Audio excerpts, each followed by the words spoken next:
the express purpose of procreation. I hope we're not live. I told you I was going to point when we were live. Hello, and welcome to the 59th episode of the Destiny Community Podcast, brought to you by Blue Microphones and Headphones and Scuff Gaming Controllers. Was that our first cold open? I don't know. It's not the first one you've screwed up, though. No, that's true. Yeah, I mean, every week I literally say I'm going to point when we're live, when the audio is hot. You know, there's delay on Skype. And not that much delay. There is not that much delay. Yeah. Let's introduce our audience to our guests today. Who do we have? Who do we have? We have Optic Di3sel in the house. Mm-hmm. How are you, sir? I'm good. Been busy. Been way too busy. I'm running on, I think, 4 hours of sleep and a lot of coffee. So Ooh. I'm ready. I'm amped, and now I have whiskey, and everything's good. What's your choice? Great. What's your choice coffee? Yeah. Like if you go to a coffee shop, like what's your order? Black, Straight black. just black coffee. Right Don't in put the anything veins. in it. Just Nothing. put it I don't. right there. I don't want sugar. I don't want your cream. I don't want your anything. Gotcha. Okay. Usually iced coffee, cold brew if they have it is great because that it gets extra into kick. me as I don't want to waste my time. I want it in me and I want to throw it away. You don't want And to not have like to have your stomach work on cooling it down to absorb. Nope. You know. Nope. I want it in me Yeah, just- immediately. The heat is a barrier. Yeah. Yeah. And 16 ounces to the face as fast as possible. Iced coffee usually is the best for that. Okay. And tonight we have Briar frozen in time. Yep. Again. He's gonna have various. He's gonna be dropping in and out the video with How various about I faces. just drop out? No, you're not gonna drop out. I He'll love be it. fine, Briar. He'll be fine. I like, like this. it, I Brian. like this look right here. It's a good look. Funny.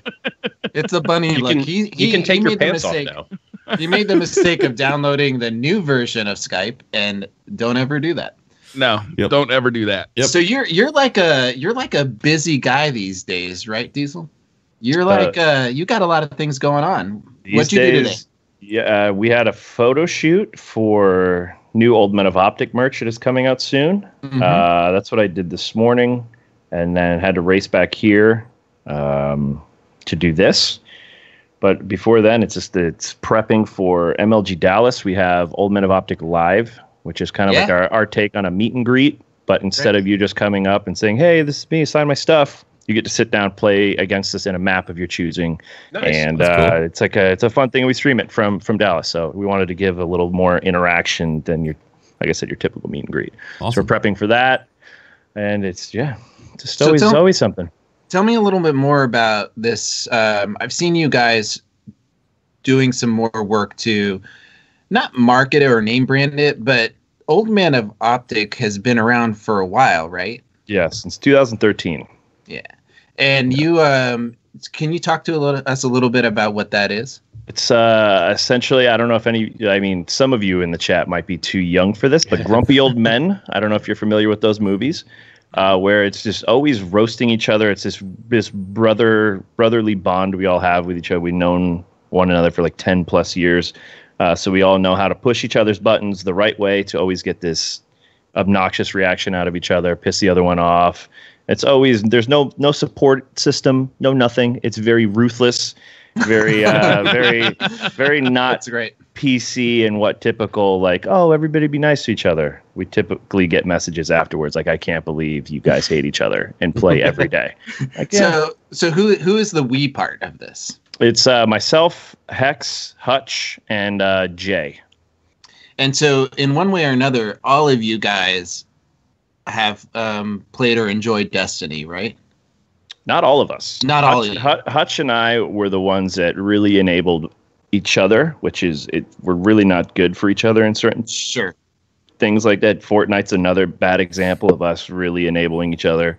Yes. I like that word when it comes to Destiny and video games in But, general. but yeah, for Enabling's appropriate. Destiny 1, I think I finished with, it sounds low to like a lot of people, 1,800, but we didn't play the last 4 to 5 months of the game. Like we just stopped playing. We were like, there's not really much for us to do here anymore, so we just stopped. But I got up to that point. Yeah, and with cutting the most of the end game out. So we went just obnoxiously hard. I remember seeing Hutch at at E3 and at a couple of the different releases, the press releases for the Taken King and different ones that he was involved in, and he was elbow deep in it, like just really wanting to play and be involved in it. Yeah, we had a blast doing it, playing Destiny 1. Destiny 2, I went a lot harder than I thought in console. I thought I was only going to taste it a little bit and be like, all right, let me back off, and then got sucked in. But now I haven't touched PC really at all. I've installed, but I haven't started a character yet. Do you think the DLC is going to bring you back into playing it? No, for sure, 100%. As soon, I'm going to start it probably 2 weeks before the expansion's supposed to drop, so it'll give me enough time to get where I need to be. That's plenty of time. And then kind of work my way into it. Do you plan on just doing like one character or all three? Probably just the Titan again. I'm always Titan. Wow. Yeah, I'm Titan only. You're just double pulsing all over the place. Yeah. No, not pulse grenades. I don't use pulse grenades. I don't like. I like this guy. I don't use pulse grenades. I use Explain lightning yourself. grenades. Lightning grenades are fun. I throw a lightning grenade from the cross, and then when you move back, I throw one behind you, and then you're stuck in this that's good. Yeah. geometry war Kill box. Yeah, I like the lightning grenades. Pulse grenades too. Yeah, I get it, but lightning grenades are my. They're my. People have forgotten about the lightning grenade too. They don't see them coming anymore. Them. Yeah, if pulses ever get nerfed, then the lightning grenades will definitely be the one that everybody starts complaining about. I just like that you could zone off. Like people can't jump over them sometimes. All that. I like you could zone an area, so it's a little bit more of a tactical way to throw it. So that's why I'm into them. And so that kind of leads me into my questions of how you play Destiny, right? So I'm used to watching you and being a part of what you do in Call of Duty, but do you feel like any of that sort of play style or what you did in Call of Duty or what you enjoyed to play, being search and destroy, does that kind of lead into what you did in Destiny or what you enjoyed? Were you gravitating towards Trials of Osiris or more of the open playlist? I mean, the competitive playlist is always good. Trials has always been a little bit more my speed. I don't like Call of Duty when it's too many people on the map. I've never liked ground war or things like that. I like the way the game feels as a 3v3. Now it feels really good as a 4v4. But I think 4v4 is perfect for competitive, especially shooters, things like that. And it just Trials is the best, I think. I wish that you ran into other 8-win teams, 7-win teams, like old Trials. So he's got actual sweaty. When you the further you went on, I want them to bring that back. But yeah, we'll see. And I guess that was another aspect of what I wanted to know. If you had a chance to, wave your hand and affect competitive Destiny, what would your first initial thought be, or your top 3 things that you think would benefit Destiny's competitive PvP like Call of Duty has done with their PvP? It's kind of Destiny has always been like the one thing that has made me scratch my head, because you can't take away I have this, you don't have this, which makes Destiny.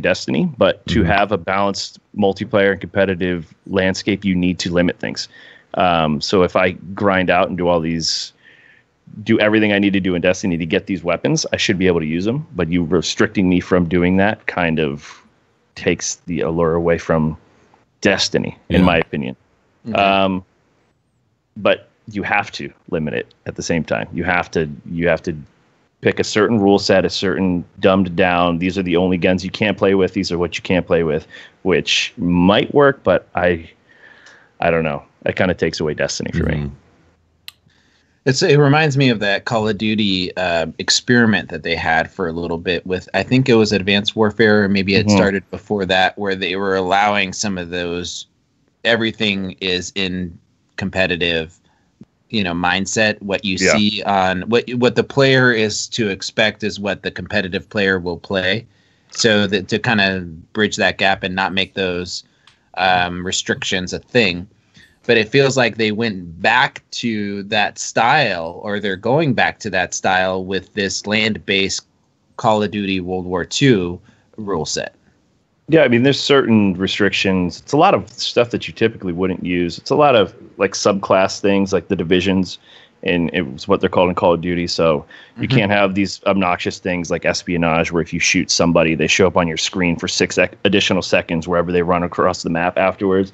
So the things that are just kind of game breaking in a competitive sense, they get rid of, which it doesn't matter for Call of Duty because Call of Duty isn't a loot based game. I don't have this gear that I worked this hard to get, and now you're telling me I can't use it. So it works easy for Call of Duty. I just don't know how Destiny would work that way. Sure. I know there's a strong competitive like underground scene. You're like it's there, but I just don't know. Big play wise or audience wise, how esports could work with Destiny. How do you feel about the current sandbox right now, or the current meta in Destiny 2? I mean, it's pretty funny how different it is from PC to console.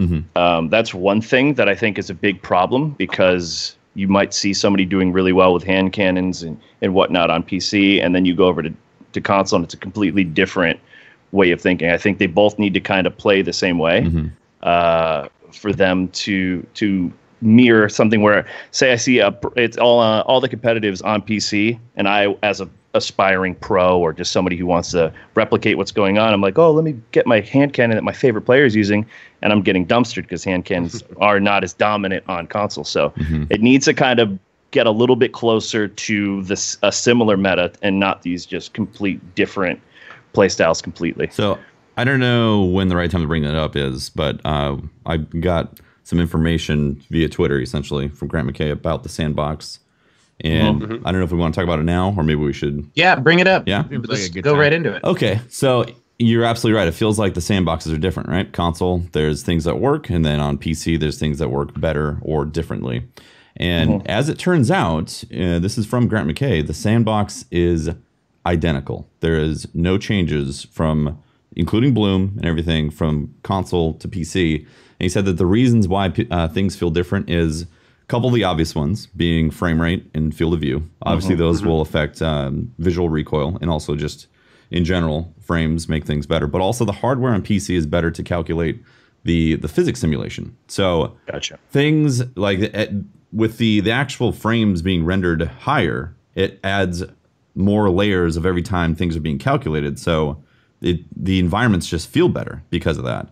So with consoles being relegated to 30 and sometimes under, we're losing some of those calculations, and it just doesn't feel as good, which is really fascinating. So that kind of blew me away. Though, Tefty, is like, why does my hand cannon shot go exactly where I'm aiming on PC and not where I'm aiming on console? Now, apparently the answer is because there just is literally more frames calculating the data, or something of that nature. Essentially, is what Grant McKay was trying to convey to people, is that the hardware being better and the fact that there's higher frames and a wider field of view is the difference. But in Destiny 1, right, my hand cannon shot went exactly where I was aiming. But this is technically a different game. We don't know what kind of changes they made to the underlying hardware, or I mean, not hardware, but underlying engine that could be affecting those things that get calculated in Destiny 2 versus Destiny 1. Interesting. Yeah. So I thought that was extremely fascinating. Okay, you saw that? I saw that Twitter exchange back and forth with you and Grant McKay, and it was interesting to hear that sort of response. I think it brought a lot of people, including myself, surprised to me that was the truth. Frankly, right? I mean, that's what I think that's a bad thing then, because that means it's never going. That gap will never be closed. The hand cannons will always be better on PC, and they will never be as good on console. So that it's not a good thing. I don't know what they can do to fix. How do you change that? Exactly. And unless all of a sudden the new generation of console is. It's like consoles are always going to be behind PC in this setup. So but it could be two things though. It ran fine in Destiny 1. Yeah, Briar, it could be a couple things though. Again, the engines are different. They have definitely added things or changed things to the D2 engine. So there could be more things being calculated that weren't there in D1. But the other possibility, and again, I'm not a developer on the project, so this is just 100% speculation, is that maybe there is something up with the engine on consoles that's causing some inaccuracies where PC feels considerably better. I mean, it's a night and day. It feels like a completely different game. It does. And I'm watching you guys play it because my PC is being built and I'm so excited it's on its way. But I haven't had a chance to play You don't it have on it yet? PC. Not yet. You've never played it on really? PC? No, I haven't. I Wow. played it Not at even the beta, nothing. Oh, I think he sent it out 2 weeks ago. I don't have it, man. You should talk to him. There's a because- PC lost in the mail, guys. Dude, my PC was lost in the mail. Oh Man, god. that FedEx guy has a brand new rig. He's playing Destiny 2 right now. D2. He's I'm seriously. I swear to God. I Talk to him. thought. All right, I'll call him, but I was just being patient. I didn't want to be like, dude, with an open hand, someone that's sending me something for free, be like, dude, where is it at? So I haven't mentioned anything to him. Mhm. Yeah. Call him. Anyway, so my point of that is that I haven't played it on PC, but I'm watching it on the streams, and it just looks and plays so different. You'll never be able to go back to console, I don't think, and play it. It'll leave you wanting so much more. Huh, interesting. Yeah. So, what like I'm a huge fan of your channel. You're a streamer, right? Uh-huh. You're a variety streamer. Yep. You got a really great community you have built there. I remember playing some Destiny with you. We played some Trials of Osiris together. It was sorry, they don't call it Trials of Osiris, but anyway. So Trials of the Night. But it was you've got a great community that you work with. Is that your main way of connecting with people is through Twitch? I mean, that's the only place I make content. Okay. Now, I don't do YouTube. I don't do anything. So if you're going to see me do anything, it is Twitch. It's the only place where I live. And it's something that you've carried on since your Call of Duty days from yore, right?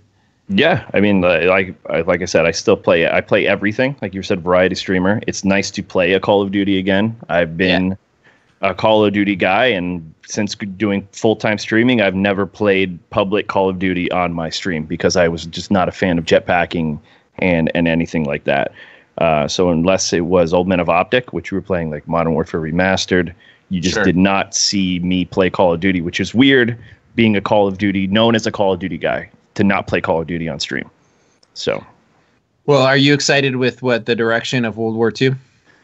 When it works, yep. I'm really into it. A lot of I think it's one of the worst launches in Call of Duty history, with all of the technical issues that are going on with the game, where you can't play with friends, things like that. But it is the best Call of Duty. It's number 2 on my list now of Call of Duty games, just because of everything they've integrated, the way the game plays, the sound, the look, the feel. It is a complete game when it works, and they'll get it sorted out. It'll work, but I'm gonna echo that. It's from a player's perspective. I used to play a lot of Black Ops 1 and Black Ops 2, and I loved the feel of that game. I used to play a lot of it, and especially Search and Destroy, and I was very addicted to hardcore Search and Destroy. When you switch, I know. I mean, Gross. I know people like hardcore. It made us better. no, it doesn't. Yes, it did. No, it doesn't. Yes, it does. Okay, never mind. Agree to disagree. Okay, we'll agree to. No, but so I loved it, and switching over to Modern Warfare 2, it really feels like they've got some of that magic back, in my opinion. Yeah. So I'm really excited to see those corrections being made, and then the game will feel much more fun to play and social. Yeah. Some of the things that I wish that Destiny would learn from Call of Duty is their connection to MLG and like the ranked, just simple things like the ranked playlist and connection with eSports, making that a possible avenue for players to excel and advance. Yeah. What are your thoughts on that? I mean, the game is already set up to kind of have bragging rights, with obviously the different tiers of raid gear, where you have the prestige, where you have the going flawless in trials, things like that. But to have another tier to where you're actually working towards some end goal of wanting to be the top player in the world, and not these third party leaderboard sites that really aren't tracking the right thing, and you're going off of, look, here's my ranking and shit like that. Elo. If they would integrate something like that into the game, which there's no way they'll be able to build it into this game, maybe Destiny 3 or something like that. There's no way they'll be able to add something like that in this game. I've just seen so many games come and go that there's no possible way to integrate that at this point. But maybe Destiny 3. I really think they should do it. I think the people want that I'm better than you feeling, and I think they need to give it to us. I want it. Fair enough. How would you feel if they added ranked with the current peer-to-peer connections they have right now? Peer-to-peer are just too many issues. Right. It's too many pull the plug. It'll encourage cheating for sure, and then it's this whole other bag of worms that you have to open up, and it's like, is it worth it? Probably not. Yeah. It's probably not worth it. I guess that's my perspective on it right now. A lot of people say, why aren't they giving us ranked? Why aren't they giving us ranked? And my first concern about that is, well, do I want to play ranked on these shot behind the wall peer-to-peer connections? Mm-hmm. You know, like, is that the higher you climb that ladder and then suddenly you're matching literally across the world because that's your ranking? And then is that going to be a fair ranking system? Or is it just going to become the next like extreme salt fest on Reddit about how it's awful at the high ranks, you know? Well, something you were talking about earlier, Diesel, is about the difference in the way Call of Duty treats it. I would love to see Destiny do something similar where they split their competitive and make their competitive zones focused on dedicated servers. Mm-hmm. Which Dad is still running both of them. Activision's still the one behind moving all the strings. So maybe one day they'll give it to him. But dedicated servers, you need them to do anything competitive for competitive to be taken seriously. Otherwise, if you're saying, oh, I'm a top tier competitive player, you're a peer-to-peer player. And then it's those weird old stories where in Call of Duty MLG events, some top team on a GB ladder would show up and just get steamrolled because they're online players and they play in our host advantage, shit like that.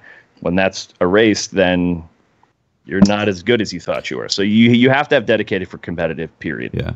Also, what about that? I'm sorry, go ahead. I was going to say that when you're on peer-to-peer a lot and you're playing against people with high pings, you actually end up instinctually adjusting your aim a lot for that. When you're actually playing against people who have good pings or dedicated server, it's different. It's a different experience. Yeah. That's why right now at Call of Duty, it's weird. They had to turn dedicated servers off because it was causing issues. So it was peer to peer, and every time you shoot somebody, you kill them in 4 bullets or 5, and then the next time you're getting 8 to 9 hit markers, and you're getting shot in 2. And it's like, what is all of this? None of this makes sense. That actually sounds familiar. Yeah, it doesn't make any sense. It was very frustrating. I enjoy Call of Duty, and it was back to its frustrating self. I think that one of the things that we want to look at is with there's been a lot of talk in the community, and it's something that is interesting that was posted on Reddit about this. I don't want to say it's conspiracy theory, but it's definitely a theory out there that Activision is puppeting Destiny to be more of a PvE game and live in that world, and Call of Duty to be more of a PvP game and live in that world, and simultaneously be able to kind of direct populations to those two elements, and then have them not necessarily competitors, but be released on that cycle, right? And so they can live in that same sphere, and Activision gets to direct players to one way or the other. I don't know. Do you guys think that there's any merit to that? Nope. No. Okay. Not even a bit. Not even a little bit. I have Hex over here that will look at me and like, why are you killing monsters in Destiny? And then be like, why do we not just go play Call of Duty? It's those players are not the same. A Call of Duty player is not a Destiny player. There's some crossover because you're a shooter, you're a first-person shooter fan, but there is a different mindset for a Destiny player to sit there and grind a PvE or a raid and sit there for 9 hours and do that. That is not a Call of Duty player. Call of Duty players are instant gratification. Destiny players are, I'm ready to grind. It's different people. Agreed. The data also supports that too. A lot of people end up spending a lot more time in PvE and Destiny as well. And I don't know, you definitely do get more people that want to search for that type of stuff. Yeah. Search for loot, which is one of the really nice things that I've come to like about Destiny, where if I want to mine a multi-tool, I know exactly how to get it. If I want, any of those things, generally there's a quest to go get it, or there's a grind that whatever, and you don't have to pay money for it. Is that a topical segue? Yes. We are segueing into that very topical. Not a segue. We're trying. He's trying. Diesel, give him. I liked it. It was solid. I liked it. Solid. No. So the segue also that Patrick's talking about is something that's come up in the community, not really related to Destiny, but it has stakes in this world, and it's what's come out of the release of Drama-Front 2. Drama-Front 2. So EA presents Star Wars Drama-Front. EA released Battlefront 2, and one of the big things that came from it was this issue of microtransactions, and it riled up people more than I've ever seen. I mean, the nerd rage was strong. It's pretty riley. Don't fuck with Star Wars. Don't fuck with Star Wars. Just don't do that. Ever. Marketing a Star Wars game is one of the easiest, or marketing anything Star Wars is probably one of the easiest jobs to ever have. It's Star Wars. It's EA though. It's they'll find some way to fuck it up. Let's talk about it for a little bit. Let's talk about it. What have they not fucked up recently? Oh God, I still miss Medal of Honor Allied Assault. Yeah, find me a game in the last 5 years it has not been. You've kind of did it again. So let's talk about the problem a little bit. They had released a pack of, or a early release to journalists and to game reviewers. It's anyone. If you have Origin access, you can play the game. You can play it right now. 3 days early, or something. All right. And so the Briar, can you? Basically, they released a game that was so filled with microtransactions that it felt more like a mobile pay-to-win game than a console or PC release, like full $60 game. But the $60 price was still there.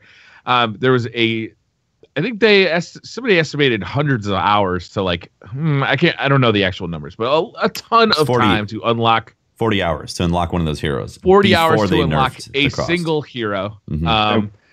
There were time limits on how long you could actually earn credits toward unlocking that. So there's only a certain amount of time you could play per day to earn credits for.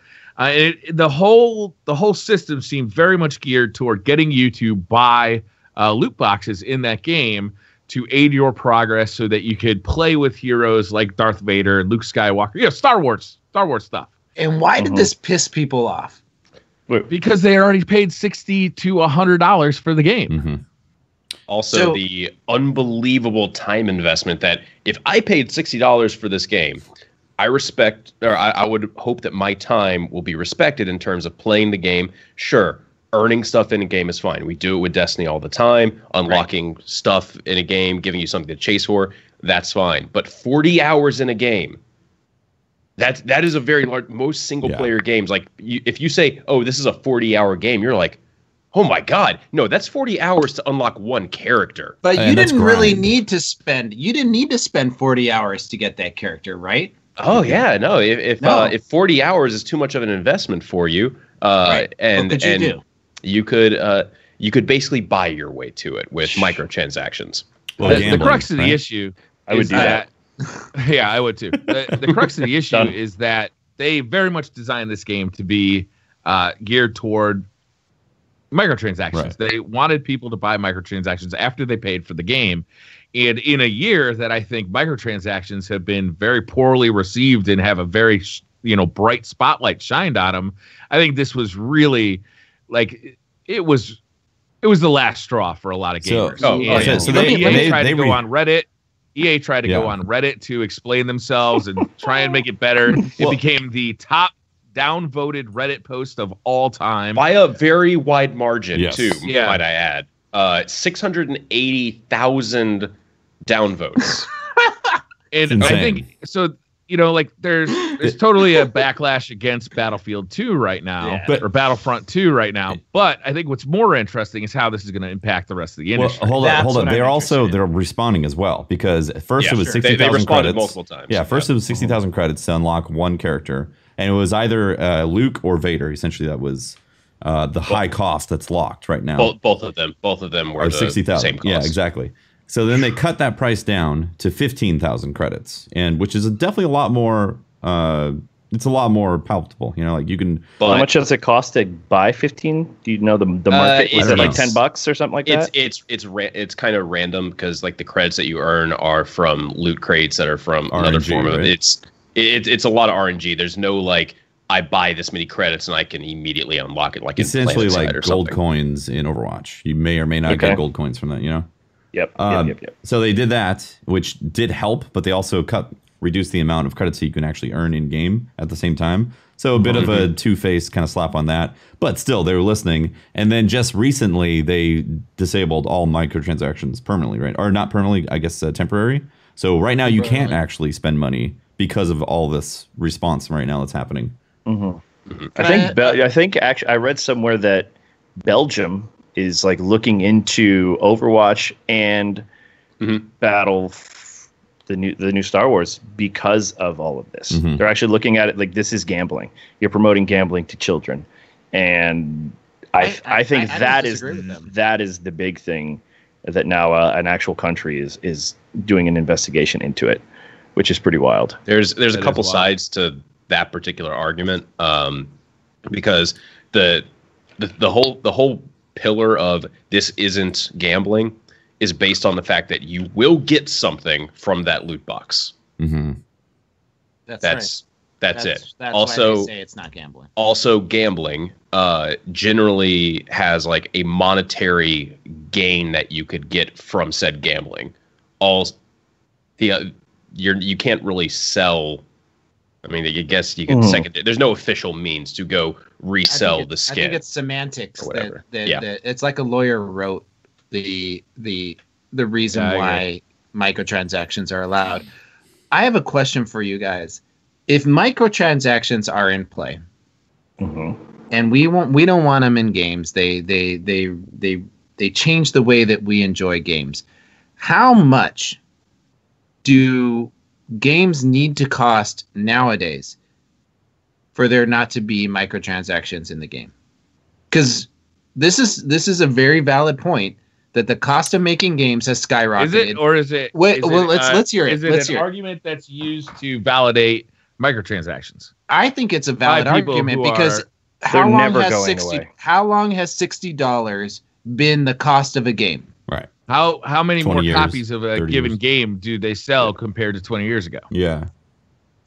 Briar, I think it's the cost of living increase has gone up, and the cost of games has not. It's simple mathematics. I don't really think that's it is. Then what are the mathematics? Because EA's not sharing those mathematics. Activision isn't sharing those mathematics. I don't think I need to see the specific gains and losses of a company to understand that the problem I'm reacting this way, Pope Bear, is because this is the same argument that Activision and EA bring up, but they don't back it up. They don't back it up with numbers. I'm not sitting in numbers. Right. I hear you. If you're going to back up your argument with an argument like this, then back it up with some numbers and prove it. Right. Don't bring this emptiness. I hear you, but I'm asking the question, and I'm not arguing from a publisher standpoint. I'm simply looking at it from a pragmatic standpoint. Honestly, I don't think it actually I don't think that's the viewpoint for the microtransactions, to be honest, because if it affects gameplay, then there's a problem with the microtransaction. Yep. But if it affects cosmetics, I could care less. Which really only EA, I think, is the one. Cosmetics are your end game. Yeah. I mean, as long as I can, if I'm earning those credits and those credits in game, and they eventually turn into boxes I can spend that turn into the fashion game, essentially, I'm completely okay with that. What I don't want is somebody to be able to drop $50 off of a fresh $60 title, and then suddenly unlock the best weapon out of the game. That might take definitely worse. That might take me 200 hours of pure gameplay to get to that point. I think that was the issue. I think with EA, because you could buy them. They happen in every box. The chance of getting something that helps your auto aim detection and things like that make the game actually easier for you to play. So if you can buy boxes and just roll the dice essentially and get maybe those things that you need to gas your character up, that would take, like you were saying, 40 hours or a week to get to that point. That's where the issue is. Cosmetic, fine. Yeah. Call of Duty had issue. I think it was Advanced Warfare where they had epic variants of the gun that would do more damage and everything. So there was a pay to win aspect in that. And thankfully they got away from it. They're not doing that now. Now Call of Duty, it's all cosmetic things.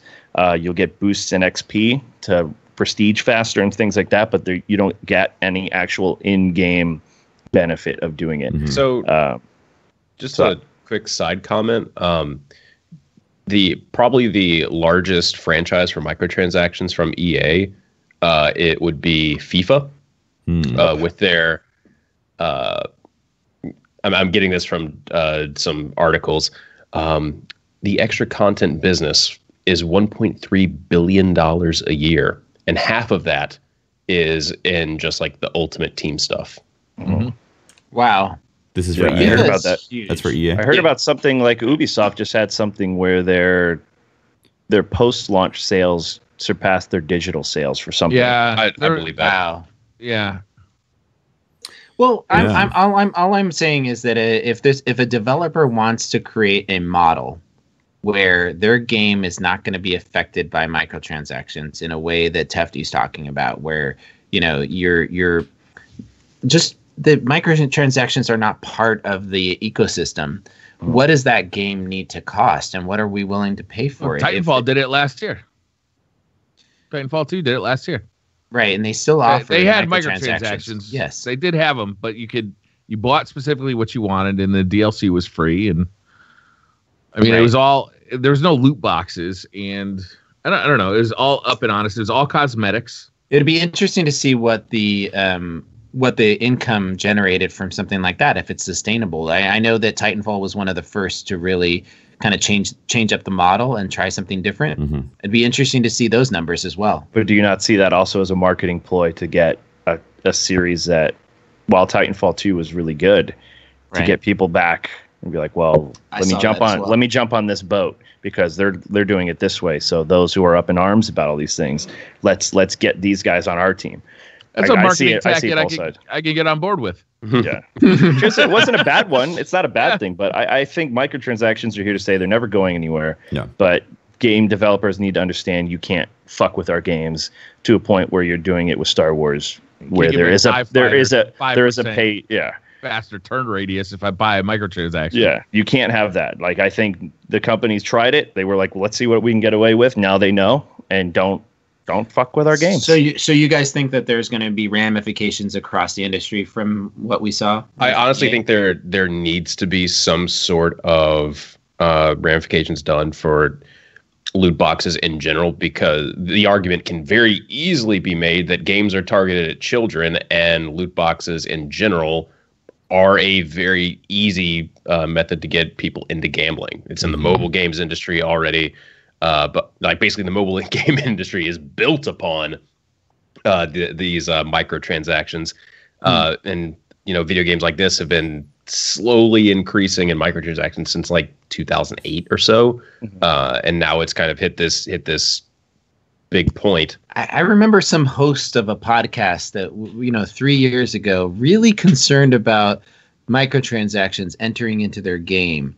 And we're really concerned about it, and made a big point about it. I remember, who was his name? He was a beard. He was like a rabbit somewhere along the line. A little bit. I remember, Briar, you were harping on this like we had to tell you to shut up at some point. Right? Oh my God, he is absolutely against. Do you remember cosmetic. this? What's the worst thing that could happen with cosmetics? Not that you were the canary in the coal mine, but I mean, you were definitely like anti microtransactions in a big way from the beginning.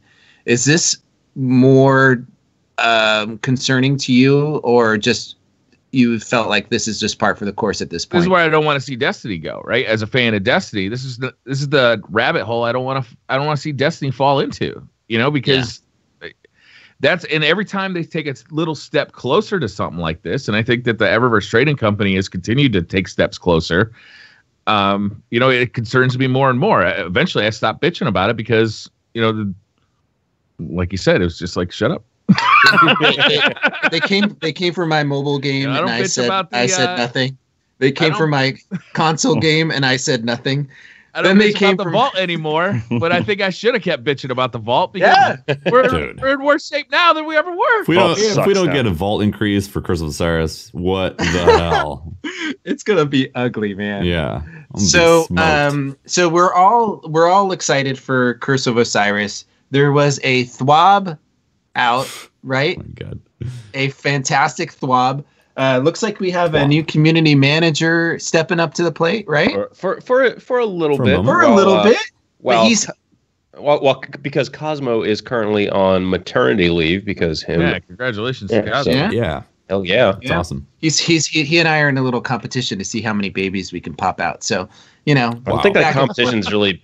You're not popping out the babies. No. Yeah, we are. Okay, look, if you're gonna take the stance that the guys don't, have some part in this, you're gonna have a lot of people in chat and in the comments saying, "How about that beer?" Huh? No. I think it's pretty cool that Bungie is giving. I think it's pretty cool that Bungie is it is kind of related. That is given maternity leave to not just the wife. I think it's kind of awesome. You don't see that. You don't see that. You don't. That usually really rare. I would love to see the number on which companies allow that. It's very low. I got paternity leave through my work, but I was allowed to take time off, but I had to use my own personal sick leave. Like I had to use my sick leave to do it. So it's like kind of like a loophole. It's like, oh, hey, we're giving you this stash. We're taking all of this I saved for a few years to be able to afford to take the paternity leave off. It's a little fucked up. So you kind of didn't get what he's getting. But it's still time off. So we've got. Can we talk about Curse of Osiris? Yeah, let's talk about it. That's basically what the TWAB was talking about. Is they revealed Curse of Osiris. So let's have it. It's dope. It's exciting. All right, so we got the reveal stream. We got the trailer. The trailer was dope. Yes. I really enjoyed seeing Osiris kicking ass. I love the story that they set up with his ghost and how they're manipulating time, and you kind of see Guardians like stopping in time as well as the Vex, and how the Vex kind of figure it out and all of a sudden start moving, and all of a sudden Osiris and his ghost are in trouble, and they get split up. And the ghost looks like it's damaged, and you don't know where Osiris is, and that's where you start off, right? Like that's the starting point, and that is really exciting. It looks like it's gonna be a lot of fun. Yeah, I'm very excited about it. I think also they got really great voice actors. Odin Fair, is that what his name? Mm-hmm. He was in like The Mummy. Memes totally fangirled when she found out. Yeah. Oh really? Oh my god, I love that actor. That guy's hot. Hell yeah! Like every Firefly fan geeked out when they found out. That's right. It was what was her name? Marina. Yeah. Marina Baccarin. Thank you. So we have almost the entire cast of Firefly as voice actors. We need Wash. That's all we need. That's all we need. And we've got the Firefly reunion. I have not watched the trailer. I don't watch trailers of anything. You know what? You probably should. Movies, or I just don't watch trailers. Why? Is that just, is there a reason? They ruin everything. They show too much, and so I just went and saw Thor this past weekend, and this trailer comes on. I'm like, oh, what's this? And I was like, that's Star Wars, and I got up and walked out of the movie theater until the trailer was done. I still not watched the Star Wars trailer. I have not watched anything. Same. Do not ruin it for me. And then I walked back in. I'm like, Black Panther's on, walk right back out. And so I don't watch trailers. Trailers now, they're like, here's a 5-minute trailer. It's like, no, that is the movie. Thanks. Now I don't need to waste my money. You know what? Trailers are more fun to experience it yourself as opposed to just seeing trailers have gotten horrible. Yeah, I saw pictures of Osiris. He looks fucking incredible, and I'm like, I want to fuck with you, and I don't know if you're an awesome guy or somebody I need to fuck up, but I want to find that out, and I don't want to be steered in a direction through this trailer or anything. Yeah, so it's fine. I live vicariously through your description of the trailer. That's fine. I'm like, oh, that sounds like, no, that's cool. I'm like into what you're saying. I'm not. That doesn't bother me. It's visuals for me. I'm a visual learner. I like taking it in with my eyes. So you're good. One of the things that we talked about a lot going into this, we knew there was going to be a reveal, and we talked a lot about how we hoped that Bungie didn't reveal too much. And they had a new strategy when they did reveal stuff. They went to a few different locations. They showed us the new version of the Lighthouse. They showed us a little bit of Mercury. They showed us what is it called? The Endless Forest or the Infinite Forest? Infinite Forest. Infinite Forest. And they showed us the new raid content entrance. But they kind of just showed us the tip of each little activity, right? Just the tip. Just the tip. They showed us just a little bit. Enough that, like a little palette. A little drop on the taster. Palette, you know. I like what they did with the raid preview this time, because some people say that was showing too much. But even Luke Smith, when he was like showing Vault of Glass for the first time to the team, they were like, "What?" He told this when he was on. God, last time we had him on the podcast, which was when this wasn't this podcast. The first time he showed Vault of Glass to the team, they like had a little internal trailer, and they were like, "Well, what do you want to be in it?" It's like, just show the door opening. That's it. Nice. And that's all they did for us. It's like that's all you really need. It's like there will be a new raid activity. There will be new stuff in it, like new enemies, new boss, more new loot. Here's the door opening. Mm-hmm. Cool. So are we using air quotes on raid activity still? You know, well, we know what it is now, right? Right. But I mean, are we still? I mean, air quotes implied sort of a. It was almost when you use air quotes, it's sort of like sarcastic comment, right? Oh, yeah. I mean, we know what it is now, so you can drop the air quotes. It is. I mean, it was. I think it was. We see it still as raid comment, as raid content. I think it was well described as raid content. Mm-hmm. I mean, it's new raid content. I mean, that's exactly what it is. That's why I'm asking. I mean, what do we see? What do we see? I am really happy that they're going this direction, because honestly, if they had done this with King's Fall and Wrath of the Machine, I think a lot of people would have loved what they're doing or what they're planning on doing with Leviathan. So you're going to have a dungeon, essentially, a dungeon layer that is going to have new activities and a brand new boss that you go into. And instead of going through the top palatial area, you're going to go down into the underbelly and explore basically a new version of Leviathan, which is awesome. And they're going to have new weapons, new armor. Hopefully, I'm really, really hoping that they also have a new raid exotic as well that's attached with these dungeons. Because I'm hoping that they progress the story of the raid too. Exactly. So like, you know, we met Callus, and you know what happened with that. And I don't want to spoil it for anybody who hasn't seen it yet. But now I'd like to see, now that we're going deeper into Leviathan, we're traveling further into this huge world-eating spaceship. We're not only going to progress deeper into it, but we're going to progress deeper into the story of the raid. Yeah, and I think that could be very interesting. And to do it in DLC 1 and then DLC 2 again, you know, maybe as we get further in, we discover more about the Leviathan. Absolutely. More about the Leviathan, possibly more about Vex in general, too, because we saw the Cabal were on Mercury that had survived some stuff from the Almighty. So there very well could be some Vex tooling around on the Leviathan. Like their options are relatively infinite with what they could do. They said, oh, you know, the Leviathan's huge. You have no idea what could be. Absolutely. You have no idea what could be under there. Yeah. It is huge. It's really cool. And I like some of the weapons that they showed, how they are sort of it almost sounded like you had to construct them, right? You had to modify them. Yes. Well, hold on. Before you get to that, I just want to point out during the stream they said that this so the first year of Destiny, we had Vault of Glass, and then they had Crota's End, but then they began the pattern of a yearly raid. So they said this on the stream that they're confirming it's basically yearly raids that's happening. So this year, we are on the Leviathan, essentially, for that raid, and then we get these 2 dungeons.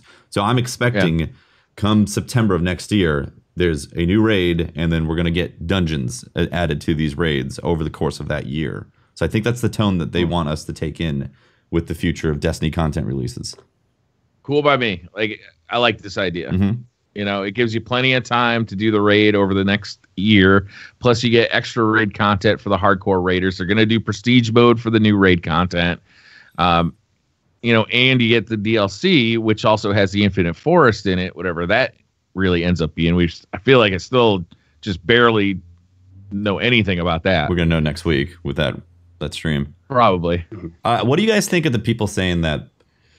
I don't know if you've heard the rumblings. There's always damned if you do, damned if you don't with Bungie. But one of the main topics is like, well, now they're cutting up raids and feeding us parts of it throughout the year with DLC. What do you guys? That felt like a full raid to me when it launched. Exactly. I don't believe that. It took the same amount of time for us to clear that as it did Kingsfall. The Wrath of the Machine one didn't really take as long, I don't think, but it still took us a very large time to clear for the first time. That definitely felt like a first raid. Yeah, and going through it with like a group that, maybe you got a few who are pretty good at it. Maybe you got a couple people it's their first time. It's still a 2-hour raid, and it's multiple large locations.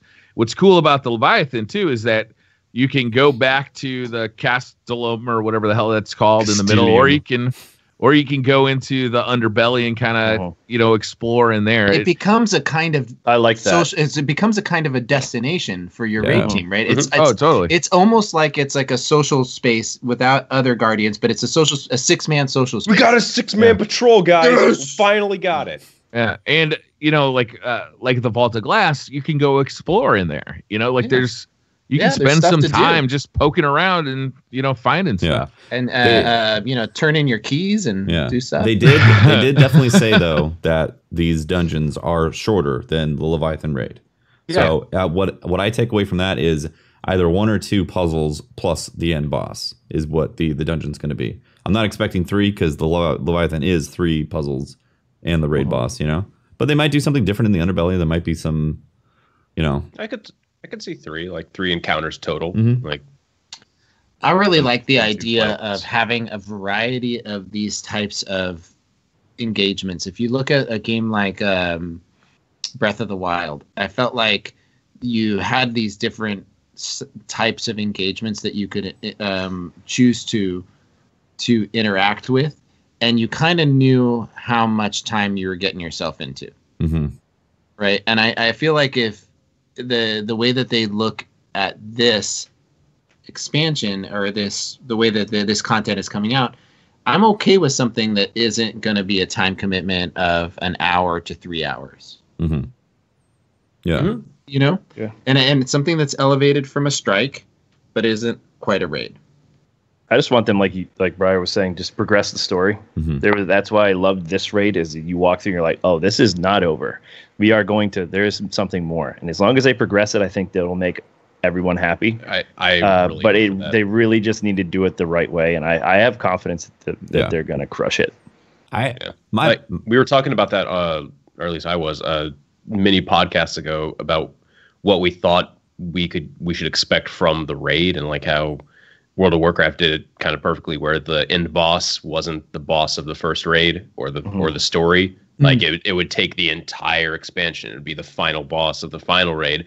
And since they're not really doing multiple raids, raid activities might allow you to further flesh out the story, and then maybe get some sort of final boss. If we're getting like a horde mode type of thing with the Infinite Forest, like you got 2 kind of different end game-ish activities. Do you guys feel strongly? Do you guys feel like you understand what the Infinite Forest is? No, not at all. I hope it's not a horde mode. Well, they for sure said that it's not procedurally generated. So any kind of thought of it being like this endless type of thing that is going to surprise you, 3 months later, I think is. But they did also say that there's like building blocks that they can rearrange.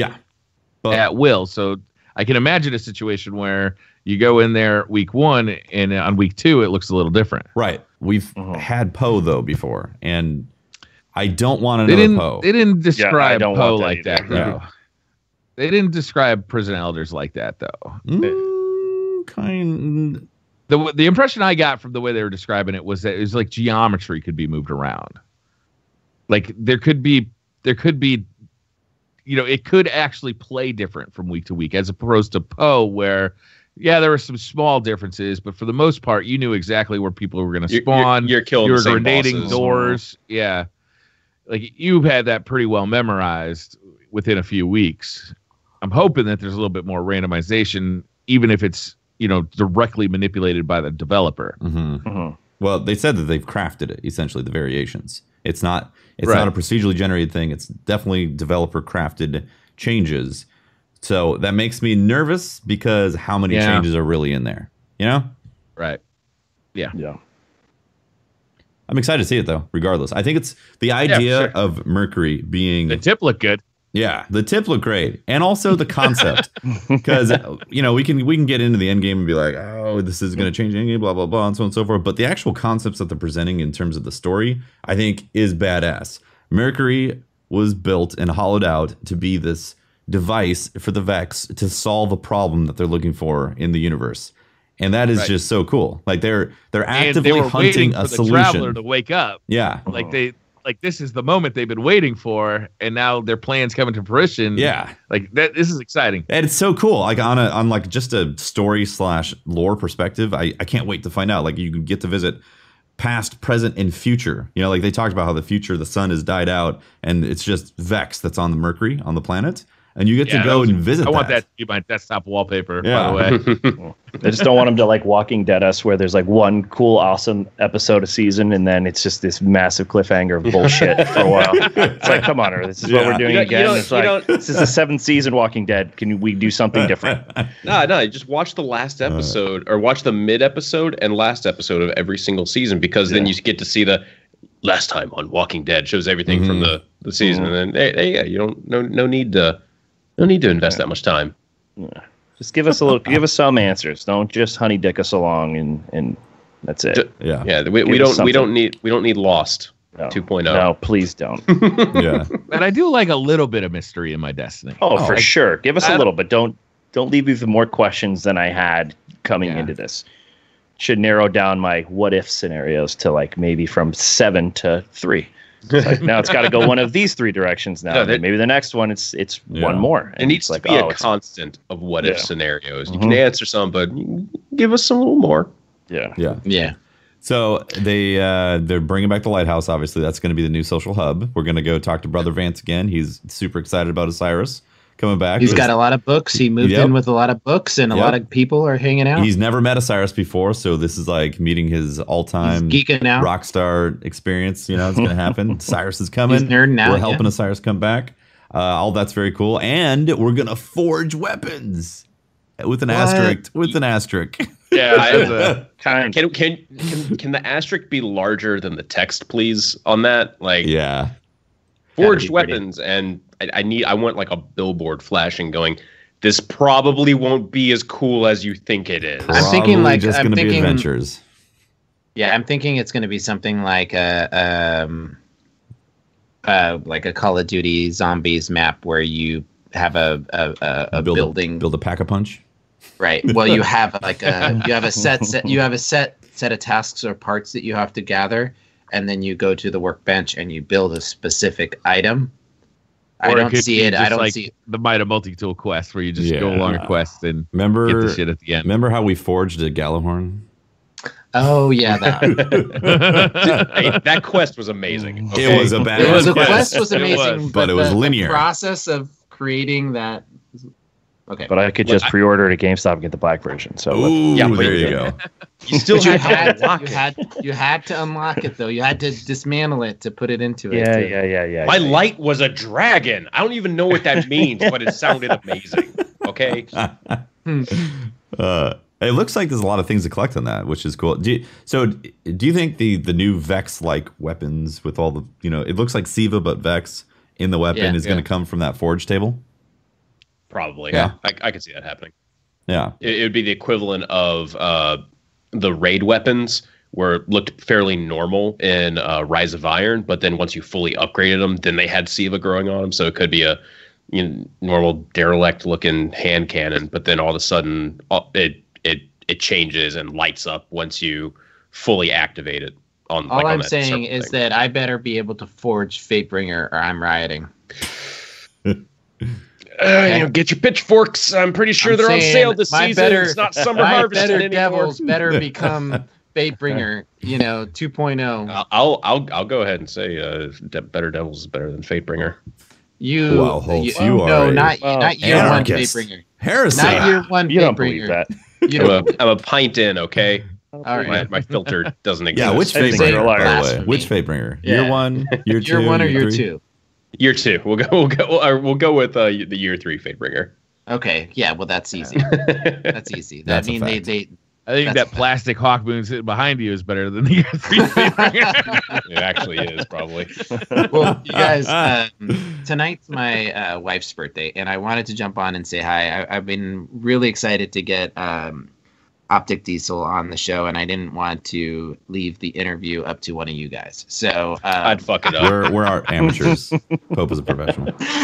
I'm not. I'm an amateur too. I just wanted to geek out. I've been a fan of Optic for the Green Wall for I can't tell you how long, and to see you guys, like, I mean, I still watch the championships, and I'm excited. I don't even play the game really anymore, and I still watch the championship games and root for Optic. So, you know, I have you on was really cool. I'm excited to see your success and that you are, you know, you nerd out on Destiny like I do. So, and you know, but I gotta bounce. So I really appreciate you coming on, and I wanted to say goodbye to everybody. But I'll see you on next week for sure. Bye, Pope. Bye. Bye. bye. Send me your files. He's going. Okay. I'll text him. One thing I wanted to ask you, Diesel, did Optic make like a Overwatch League team? Yeah, we have one. Really? There's not a lot of them either. There's not a lot. So the weird thing about that was, well, not weird. It's just kind of, no, it's weird. I'm going to say weird. Definitely sounds you weird. cannot bring your own branding to the league. So Optic does not exist in Overwatch. There is not an Optic team in Overwatch. Optic, it's called the Houston Outlaws. So there is some color similarities and things like that. But you cannot bring the branding over. So it was very different. It's very weird to think about. I built this brand. Why do you guys want everybody to start from ground zero? But then franchising spots and things like that. It's kind of like NFL. Interesting. Yeah. They're trying to bring it a more traditional way. So it was very weird to begin with, but once you start thinking about it, it's like, oh, this makes sense. Mm-hmm. So now it's like our brother team. Essentially, it's like Optic directly supports and is a part of Houston Outlaws. There will be crossover and content and things like that. Oh, sick. All right. So we have a Dota team as well, and a PUBG team now. So we're everywhere. How's the PUBG team work? Like, is it a squad of 4? Squad of 4, yeah. It's PUBG is still. I think the best way to play that game is first person. I think third person slows everything down, and it doesn't feel right. First person. But them adding vaulting into it, the things that I've seen from people uploading clips from test servers, it adds verticality to the game that wasn't there. So maybe it'll make things a little bit different. I still think first person's the way you need to go. I can agree with that. It is very cheesy, even in like Destiny. Mm-hmm. The fact that I can just pull out a sword, see behind walls, and I'm like, oh, yeah, I have perfect information now because it's so difficult to play around that. It should be very interesting. And everything that I've heard from vaulting, I don't know if you know who Ninja with Noel is. Fantastic PUBG player, just battle royale type player and streamer in general. He was praising vaulting so much. I heard this new patch like smooths out a lot of things, feels a little bit more like a real game instead of kind of like we're still in beta. But the game's pretty. I just find this weird thing with PC gaming and everybody tanking their settings to low, and you then are coming to me being like PC Master Race. I'm like, but your game looks worse than my game. But there's more frames. 280 frames per second. Awesome.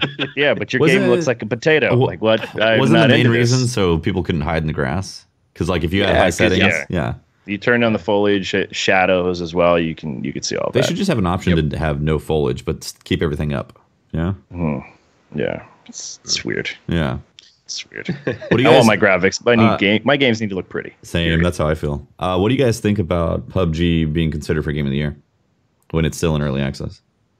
Well, it's supposed to come out in December. Officially? It's supposed to, officially release in December. Do you think it's going to happen? I think it has to with Xbox because Xbox is spinning things up right to where the game needs to be a little bit more polished. Couldn't they still say it's early access on Xbox? Because Xbox has had games that have come out early access. They could. They Fortnite. say it's coming out in December. They say they're going to get a 1.0 release in December. Really? Yeah. Okay. Yep. Well, if they're officially doing a 1.0, then it makes sense. Yeah, I don't know about game of the. It's hard to argue with though at the same point when you see how many concurrents have been on at the same time. Right. That many people enjoying one thing at the same time is mind blowing. I mean, just look at the way that it's changed the industry too. This is a Destiny podcast. We're talking about PUBG. You have to because again. Yeah, again. I mean, just look at the way it's changed. It's changed the industry. There's so many more battle royale type games popping up now. Even Fortnite, like a game that was like, oh, it's PvE, and it started going on the decline, and then all of a sudden, battle royale mode came out for that. Viewership just, jumped so much. So yeah, I mean, there's definitely some validity to it being dominated. Kind of a cool thing. Fortnite like Destiny, imagine a Destiny PUBG thing. Oh my gosh, we've ran sparrows now somewhere, and you're just there. I think it'd be cool. Did you play the Division Survival? I did. I played the shit out of the Division. Wasn't that fun? And then it was a lot of fun. And then they were like, all the things that you built up, go fuck yourself. None of that matters anymore. All of those guns you saved and where you thought you were a god, the next week you were nothing. And I was like, no, I'm done with you. And I never played it again. Never played it again. But girlfriend and I were super big. Did you actually play the survival mode though? Because survival would drop you in, and essentially you would just have green gear, and then you'd. No, I did not. The survival's new. Okay, so yeah, everybody would get dropped on the edges of the map, and the goal was to work towards the dark zone in the middle, and then take a copter out of there. But it was PvPvE for the whole map.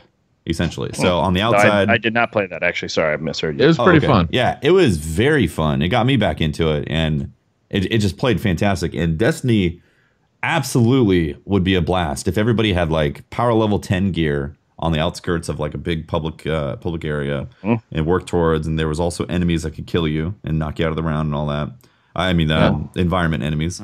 Randomly placed chests with legendary and exotic gear in it. All these things already exist. There's chests in the game. There's big areas. There's let's just try it out. It would be amazing. It would blow up, but obviously they'd have to have a dedicated server to run 40, 50 people on there. Well, that's the first step to maybe experimenting with some dedicated servers. Whoa there, Briar. That's a little too much, man. Crazy. Don't start thinking. Yeah, Activision's going to be pumping those brakes on them dedicated servers for Destiny. Can't be doing that. That would be incredible. What's your thought on Bloom? Because Fortnite, there's a lot of Bloom. I think is there less Bloom in PUBG or any or? I mean, Bloom. It's never bothered me. It's just something like I need to learn this aspect of a game. I don't immediately like, oh, this game has Bloom, this one doesn't. So fuck Bloom, or that's the way I want to play. I just like that's the way I need to play this game, and it's just another little learning curve or something like that. And I think it's fine if it's done right. It just needs to be done right. Yeah, certain games don't get it. They just add this random variable, and it just doesn't make any sense. But I don't know. Yeah, if it's done right, I don't mind it. It's just I'm fine with it. You know what's done right every time though? These Blue mics and headphones, because no doubt you notice these wild mics and headphones that we're using. Just some of the iconic gear that Blue creates. Blue's award-winning products are the driving force behind professional musicians, internet creators, and countless elite gaming teams and Twitch streamers. Their Yeti USB mic is their internet's most popular microphone, and their Sadie and Lola headphones deliver insane sound and a very personalized fit. Learn everything you need to know about Blue microphones at bluemic.com. Whew. That was smooth. Wow. You just dropped in, snuck that one in. I like it. Oh, well, I mean, if we're going to go into Twitter questions, you also, before you do that, you got to talk about the other sponsors, Scuff Gaming Controllers. See, these ones I can support this one because I also do that. The other one I'm like, oh, I'm just wait. Isn't the official like Optic House the Optic? It's called the Scuff House. Yes, it is. Yes, it is. That's cool. Yes, it is. Gaming controllers so hard you can build so amazing you can build a house out of them. I think that's how that works. Yeah, sounds legit. Yeah. You're not wrong. We don't have a prepared ad read for Scuff, so usually I just ad lib this one. I like it. I think we all use Scuff Scuff. controllers build houses. I like to just show the Scuff controller, but my webcam is off. So. Oh god, I've been playing PC and I've been getting really good at mouse and keyboard, so I've been using that. No, that's okay. kind of like that's kind of like OpTic. What are the things? The faction rally was this past weekend. Oh, We got yeah. to talk about that. But you know what I used? I got you. Yeah, there we go. Ooh, I like Nice. this. Oh, I like that Ooh. PlayStation one. Look at this retro one. Yeah, the Yeah. retro one's nice. I know. I need to get one of those. I like that. I have the Xbox version. I got them all. Sell out. And if you want any of the controls that you've seen, use code DCP when ordering your Scuff. Yeah. There you go. Okay. Oh wait. Okay. Sold. Before we get into Twitter questions, Faction Rally was this past week. Yeah. I got a sword. I got a sword. New Monarchy won. Monarchy won, huh? Yeah. Crazy. Yeah. I love it. I love New Monarchy. Did they? That's why I don't pledge allegiance to anybody else. Ooh, Nobody so else. Are you missing out on those other weapons then? No, I just buy them for whatever they cost. No. Are you missing out on like Dire Promise? Yeah, I'm a purist. In Destiny 1, I never used a shotgun ever in PvP. I was not if I got a shotgun, delete it immediately. I'm a purist, and I believed in my morals. Okay. So I would just snipe my LDR, and I was fine. I was good. LDR, see, yes. I miss sniping. I definitely miss sniping. Does that mean that like you delete every hand cannon that you get, or no? The hand cannons I was fine with. I never liked Thorn. I hated it. Last Word was my last word and an LDR, and that was my two. That's where I would roll. Those were good times. Deadly combo. Name a more iconic duo. Yeah, and that was it. You can't. You can't. It's good. It's good. And then whatever rocket was there, I would fill in the blank. And that was my build. Still, same way. I will not use shotguns in Destiny 2. I delete them immediately. Morphs. You should try to get the upgraded Legend of Acreus just because it's hilarious. Nope. Oh, okay. Not gonna do it. It's I'll pretty watch dirty. you. I would admire your fun with it. Oh, I don't use it either. I use a sword, Okay. which is an even scummier version of a shotgun. Swords are funny though. Swords are funny. Swords are funny. I can respect sword play. That Acurus. Holy crap. Yeah, you know, on the opposite side, though, there have been times where I brought people down to a sliver. And I've been like, what? This didn't instant kill? You have to have, I think, 3 pellets hit out of like the 50 million that it fires. Okay. So you somehow missed with the Legend of Acreus, which is even more impressive. honestly. There's been times where like I really using that mouse and overcorrected. keyboard to the max. Dude, there's been times where I overcorrected and I got the kill and I was like, wow, I can't believe it. Then there's been times where I shot somebody directly and it brought them down. Netcode. Yeah, it brought them down to a sliver. And I was like, what? I've had it where they're not even on my screen. And like Really? I'm just at close range. I'm just like, just quickly turn and then pull the trigger. They're not anywhere on my screen and it still gets the kill. I'm like, probably didn't deserve that, but Sorry, moving on. I needed the footage for a review. That's what I'll tell myself. Bye. Like, move on to some Twitter questions now. All right, Reptar says, "How's everyone's week? You guys doing okay? Everybody, how's everybody's week? Good week. Good week. Yeah, Solid week. Week. Gonna go see Justice League tomorrow and hate myself for wasting money on it. Nice. But yeah, week's good. Week's solid. Good. Yeah. Nolan Rooney says, I hope that after completing both raid layers and the raid itself back to back, there will be a hardcore completion reward. Any thoughts? That'd be cool. Wow. Bungie, get on it. There's still time. Please activate. You're gonna get like 20 coins. Or 20 coins. That's it. okay, Oh, man. Enjoy your reward. okay. Now this might be asking for too much, but what if you Definitely complete? is asking for too. Okay. But what if you complete the entire raid and the layers? Doesn't matter on difficulty. Well, Yep. And then if you do that all in 1 week, it unlocks another activity that's a singular boss that you get to fight. Maybe a callus shaped. Yeah, boss? like a callus type person, or I don't know, just something along those lines. I feel like that would be pretty damn cool. It would That'd be incentivize interesting. you running it. You know what'd be crazy is if you do these events, you unlock this like end boss type of thing, but where you fight it is in the Castilium or whatever the hell it's pronounced, and it's like a massive boss that's like walking around chasing you in that big area. So it's kind of like a world boss with 6 people. Be great. Yeah. World boss, please. World boss. Oh, it gives you an item. It gives you an item that you can use to spawn in a world boss in one of the locations on patrol. That would be badass. There we go. Love it. Which then you beat that boss and you get a portion of a gun that you need to beat 19 more times to get then the full weapon. Or seems like something or 20 tokens. Probably 20 tokens, yeah. Chris said, with the raid lair likely being Cabal themed, doesn't that put a lot more pressure on the Infinite Forest for both being an endgame activity and one that's rewarding and fun? Sure. First of all, does the raid lair have to be Cabal themed?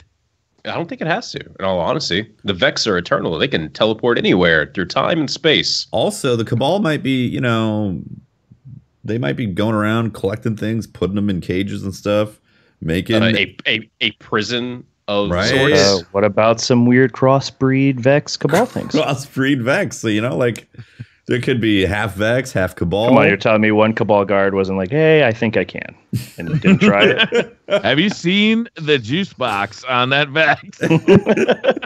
I mean, Asher has like an entire arm grafted onto him, so there's.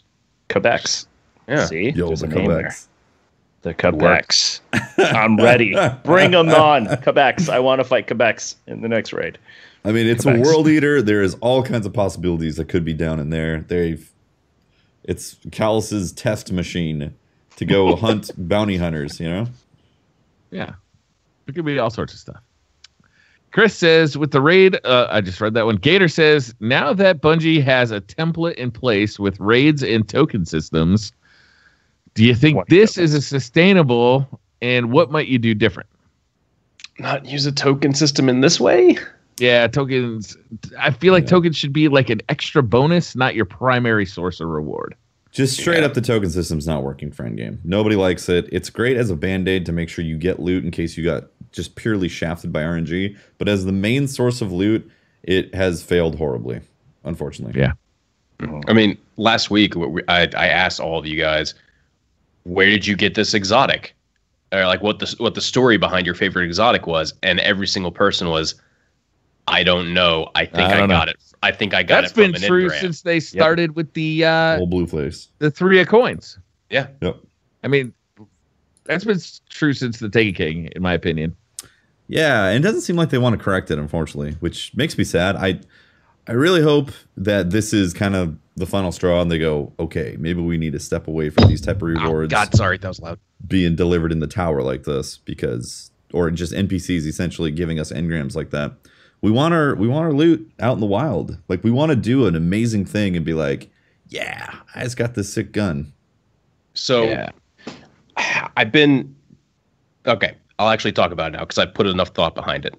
I would like to see an exotic suite of weapons designed around the idea that if a player has a specific play style, they will end up getting a quest to get some sort of exotic based around that play style. Like, you love Nova bombing a crap ton of enemies.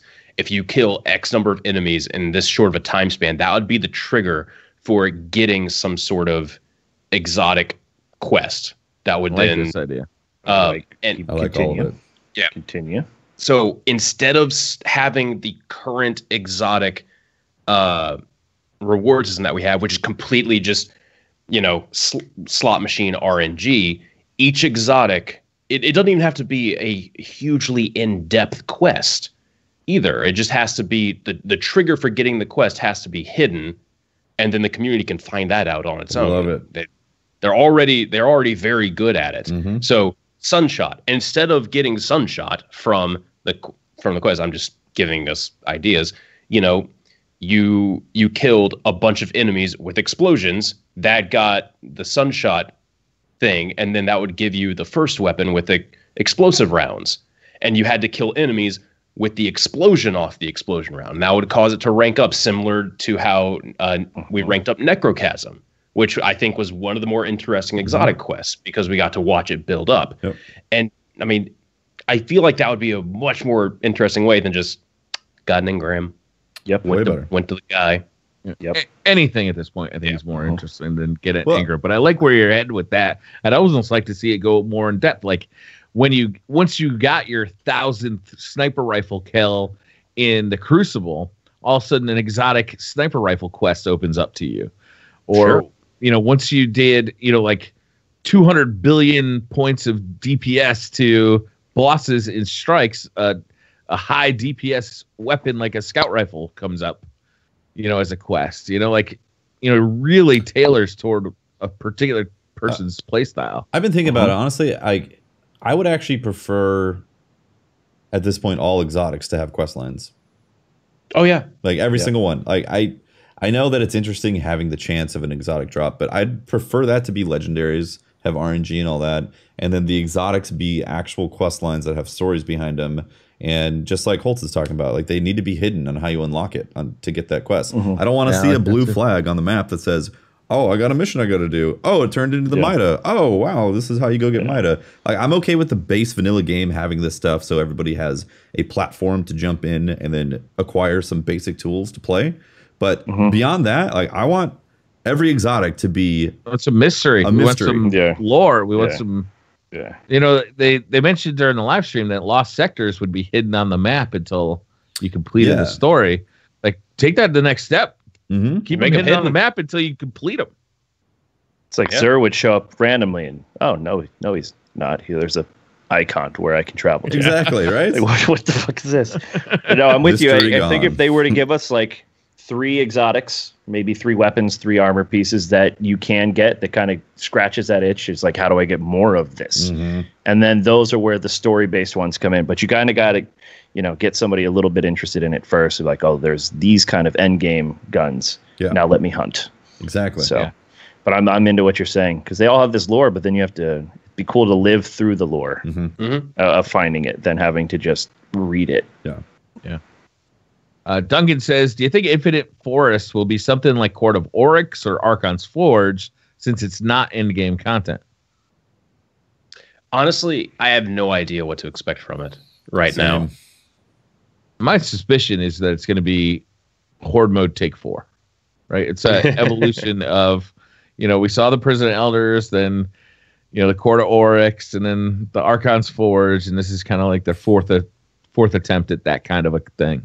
I don't know. I mean, that's my suspicion. There's going to be 3 distinct rooms. There's past, present, and future. So they're going to have different styles. There's lush garden, desert, and then the world is apocalyptic, no sun type of thing in the future. And I hope it's vastly interesting. Personally, I don't want it to be a horde. Yeah, and I want specific loot for it. Same, yeah. I want there to be some serious interest in there. I don't want it to just be 3 rooms, Some story, some progression going through it that makes you want to do it each time. Not like it's going to be a different story each time, but give me something. Why am I doing this? And it's not just this countless thing. That's why I don't play zombies for Call of Duty. It's like it's just mindless, like waves on waves, or Gears of War is another big game I was a fan of, and I hated horde modes in those because it's just mindless wave after wave. It's like there's no thinking to it. Like Prison of Elders, like we were talking about earlier. I don't want any of that. Otherwise, I'll hate the expansion. I think. I don't think there'll be enough for me as that type of player to suck me into it. I don't think I'll enjoy it. J100 says, during the stream on Wednesday, I noticed that they didn't show the map on Mercury in the directory. Could there be more activities on Mercury than were shown? What do you think? I mean, they definitely didn't show the Mercury map because they don't want to show what's on Mercury. Yeah. Right? Like they don't want to reveal everything. We were talking. They showed the tip. Yeah. They did. I feel like they did a good job. In the past, I think like Rise of Iron, I thought was incredibly bad at this. Is they just drove around, all the new areas so that when you finally landed, you'd seen it all.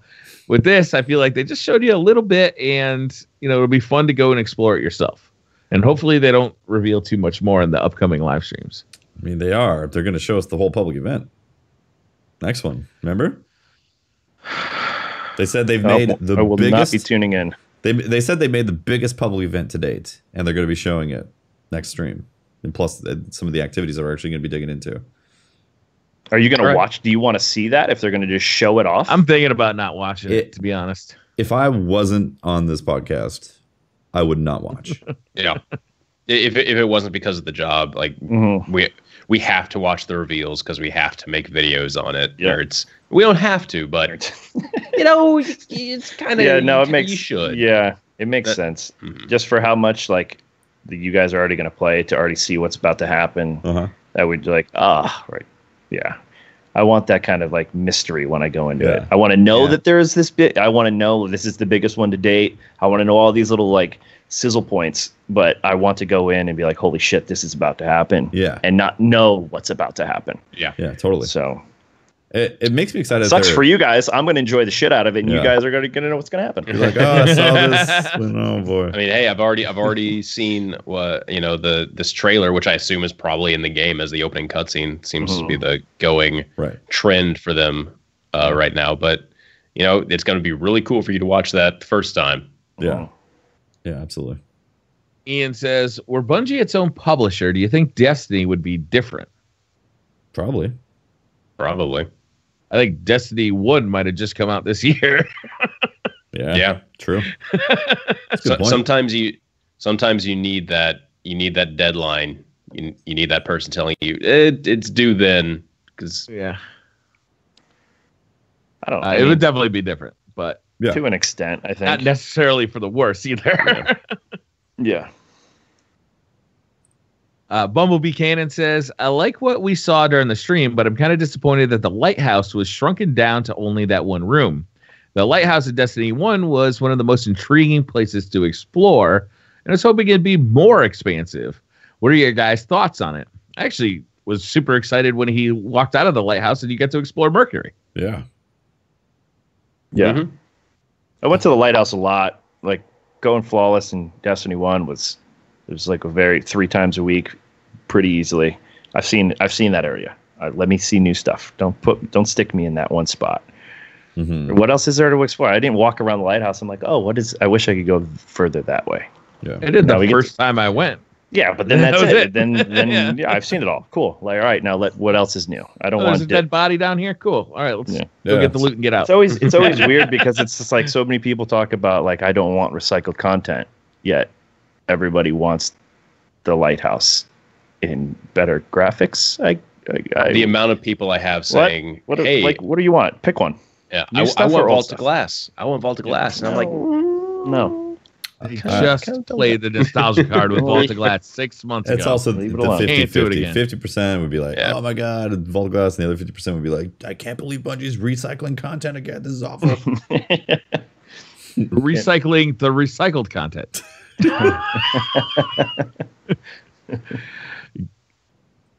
Xavier Johnson says, do you think the war on microtransactions heating up after Star Wars Battlefront 2's release will have any effect on Eververse and how Bungie manages that going further? They've been really creeping towards the line.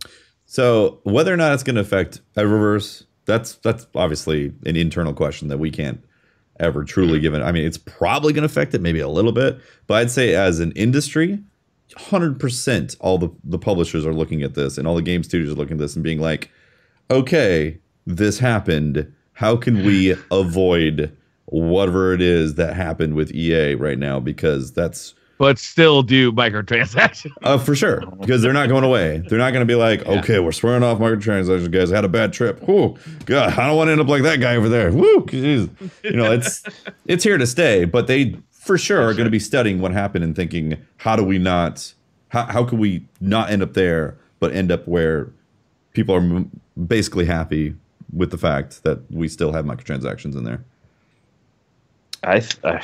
I'd like to say that most of the stuff in Eververse is pretty garbage right now. The ships, garbage. Shaders, everybody wants to be, gold and carbon fiber. Awesome. Then buy your shaders. But most of the stuff in there, the Titan armor makes you look like a kitchen knife. And it was like the legs and the what is it? None of it. It doesn't look good on anybody. And this is what we're paying to get. Like, I'm stupid as shit for paying like $200 to get stuff that I immediately dismantled for nothing. Did you get the salty emote? I got all of it. I got the ramen. I wanted ramen. That was the only thing that I was like, I'm paying until I get the ramen emote. I got it, and then I stopped paying. So how much did you spend? Day one, I spent $100 immediately.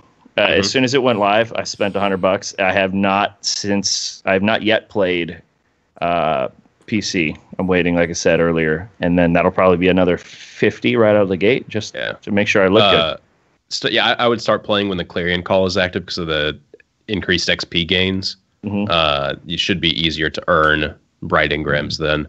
So actually, this weekend, or is that next weekend? Yeah, I think it's next. I think it's next weekend is when it starts. This is a thing that has been asked. Some people in my chat were asking me to bring this up during the podcast, and with the very topical microtransaction thing going on right now, apparently there's some things in the game right now that you start earning less XP. Like if you do a bunch of public events in a row, you start earning less XP over time. Really? It's been everywhere on Reddit. Apparently it's starting tomorrow, by the way. It's weird. So what you're saying is that if you stay on their game, you earn less XP? Is that what you... I need to properly research this. I feel like I've been paying attention to my public event XP gains, and they have not been going down. I feel like on average it'll be around 32 to 3,500 XP with the medallion applied every time I pop most of those public events. So what happens is it shows the same XP, but the bar doesn't move as far. It's just a very odd, weird concept. It's like if I work a normal 40-hour work week and I finally have Saturday off and I have a 24-pack of Mountain Dew and you're telling me I can't grind or I can't do whatever I want, I can't fit my week's gaming schedule into one day, I get throttled. That is... I don't know who came up with that idea. That is a terrible idea. Yeah.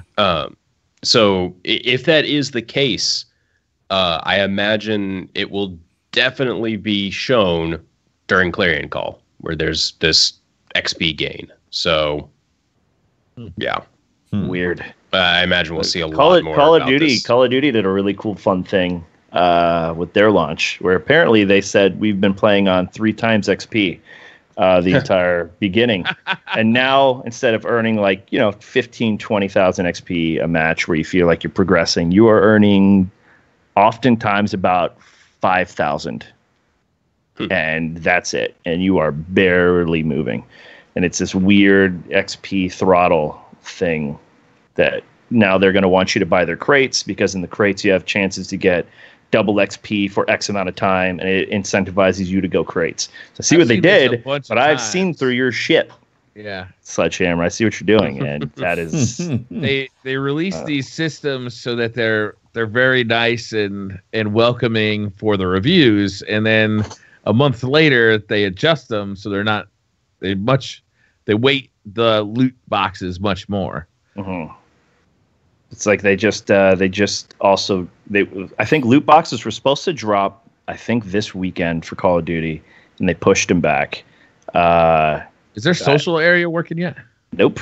Well, it's rumored that I haven't jumped on it today. I haven't had a chance, but people were reporting that they were seeing extra people in their headquarters area. So I don't know. I can't speak because I haven't played it myself. But they pushed back the loot crates for the reason of EA's happening right now. Anybody who thinks otherwise is sipping that sauce. Put it down. Like, oh, they care. Well, to an extent, but they're also playing the long game, and they got us all. Because as soon as it drops, I'm talking all this shit right now. $100. Give me all my loot crates. I want them. I want it all. Give me everything. I am the worst person for microtransactions. I will pay for it immediately.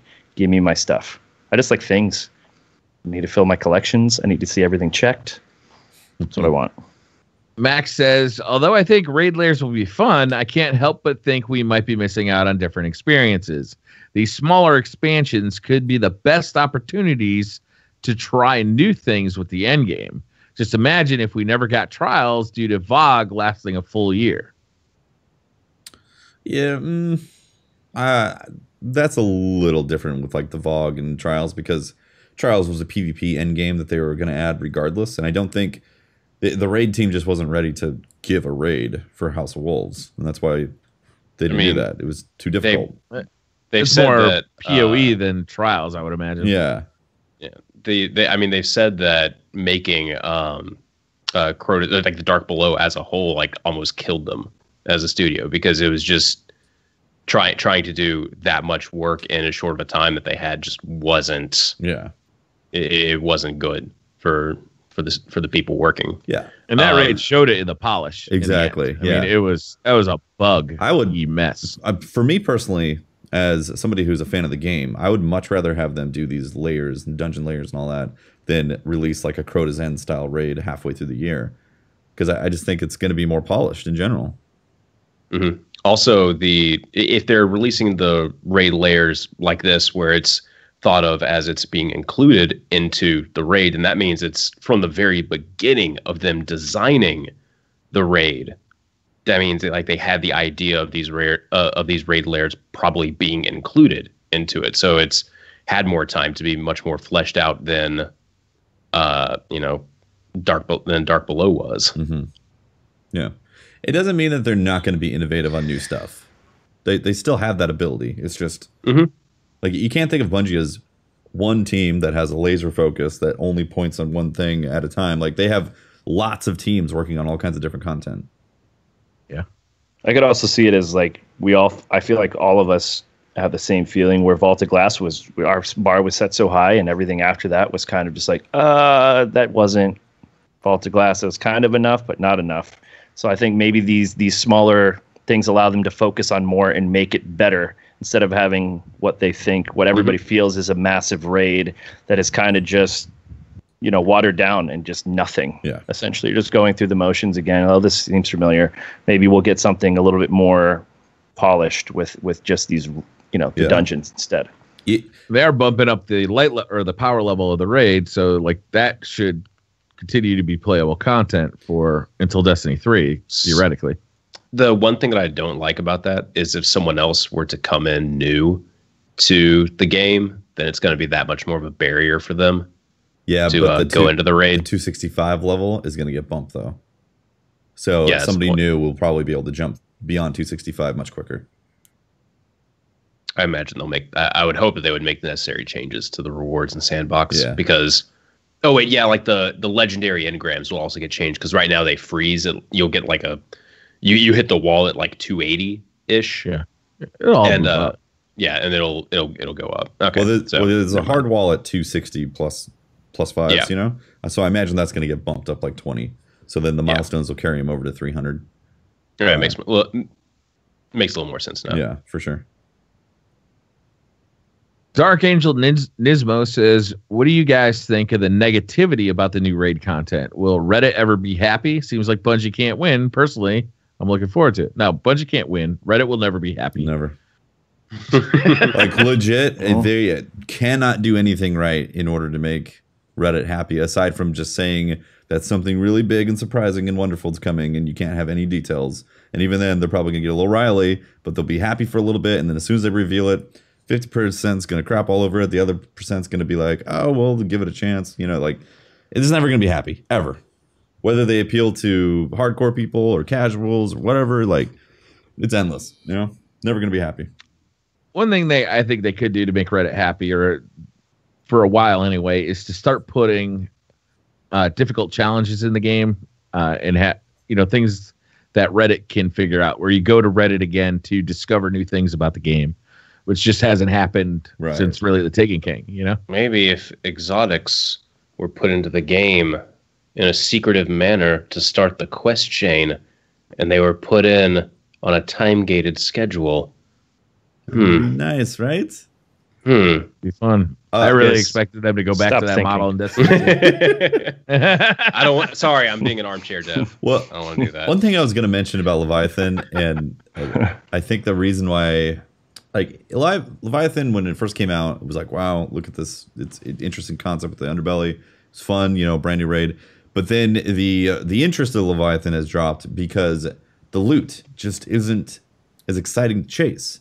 And I sincerely hope that these dungeons give us loot that, as a community, we are excited to get our hands on. And there's got to be a decent amount, because it doesn't feel like there's a lot to the Leviathan raid, and you kind of get 50%. Give me a Vex. Yeah, exactly, a Vex. Kind of feels like you get 50% of that loot from your clan engram. They need to not make that mistake with these dungeons. They need the loot to be extremely enticing for people to get in there, for them to want to run it again. I want it. Yep. Give me something like a Vex, where I'm walking into multiplayer and what the hell just hit me? And I see the gun in the feed and I'm like, I need this. And then my one friend gets it. I don't get it for 2 months afterwards because I'm chasing it. Yep. Give us something like that. I will. There's just nothing. There's just nothing that no dominant weapon. I think there should be dominant weapons. You just finished a raid. At least let it be dominant for like a couple weeks, and then kind of just, nerf it. Exactly. Or whatnot. Let it be overpowered for a couple weeks. Yeah, seriously. Also, but let it be hard to get. Yep. There's a middle ground there. Let it be hard to get. Yeah, in VOG, we had the heroic level that brought Fatebringer. I can't remember if Vision of Corn. I almost said cornflakes. I always call it cornflakes. So I believe Vision was a normal. Was that a normal? That was a normal. Yeah, I think so. But like Fatebringer and Vex were heroic, and that was just thrown completely out the window. There's no prestige level weapons, and I mean, I get that they don't want to piss people off with difficulty, but at a certain point, it hurts the game. When I would be interested in seeing like how many people are actually running the prestige level content, because since basically the everything's just cosmetic, it's just cosmetic rewards and differences, and you wanting to get a higher challenge. The majority of the player base needs more of a push to go do that, in my opinion. You need some sort of exclusive, not cosmetic loot associated with it. Yep. Artist lover Anon Pig says, do you think they showed too much in the live stream, or did this one hit just the right number and now anything more will be too much? Personally, I think they just passed the line by a toe with the stream. So my personal opinion is, if you're the type of person that will generally think they show too much, just don't watch. But I mean, yeah, I don't watch a lot of movie trailers for the same reason as you, Diesel. But at the same time, if you're going to be interested, you got to have that expectation. I think they did a good job. They gave us a taste of what we're in store for and enough to get excited about, but they didn't reveal like the whole place. So you're going to walk out that door into Mercury, and that's going to look familiar. But then you're going to turn around that corner, and that's going to be all new. Mm-hmm. I think they did a good job. They also did say spoiler warnings during the. Sure. They definitely warned it during the stream. They were like, "That's good. I like that. Leave the stream if you don't want to be spoiled."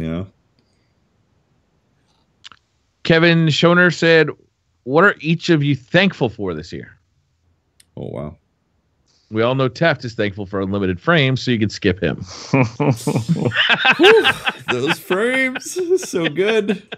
Love it.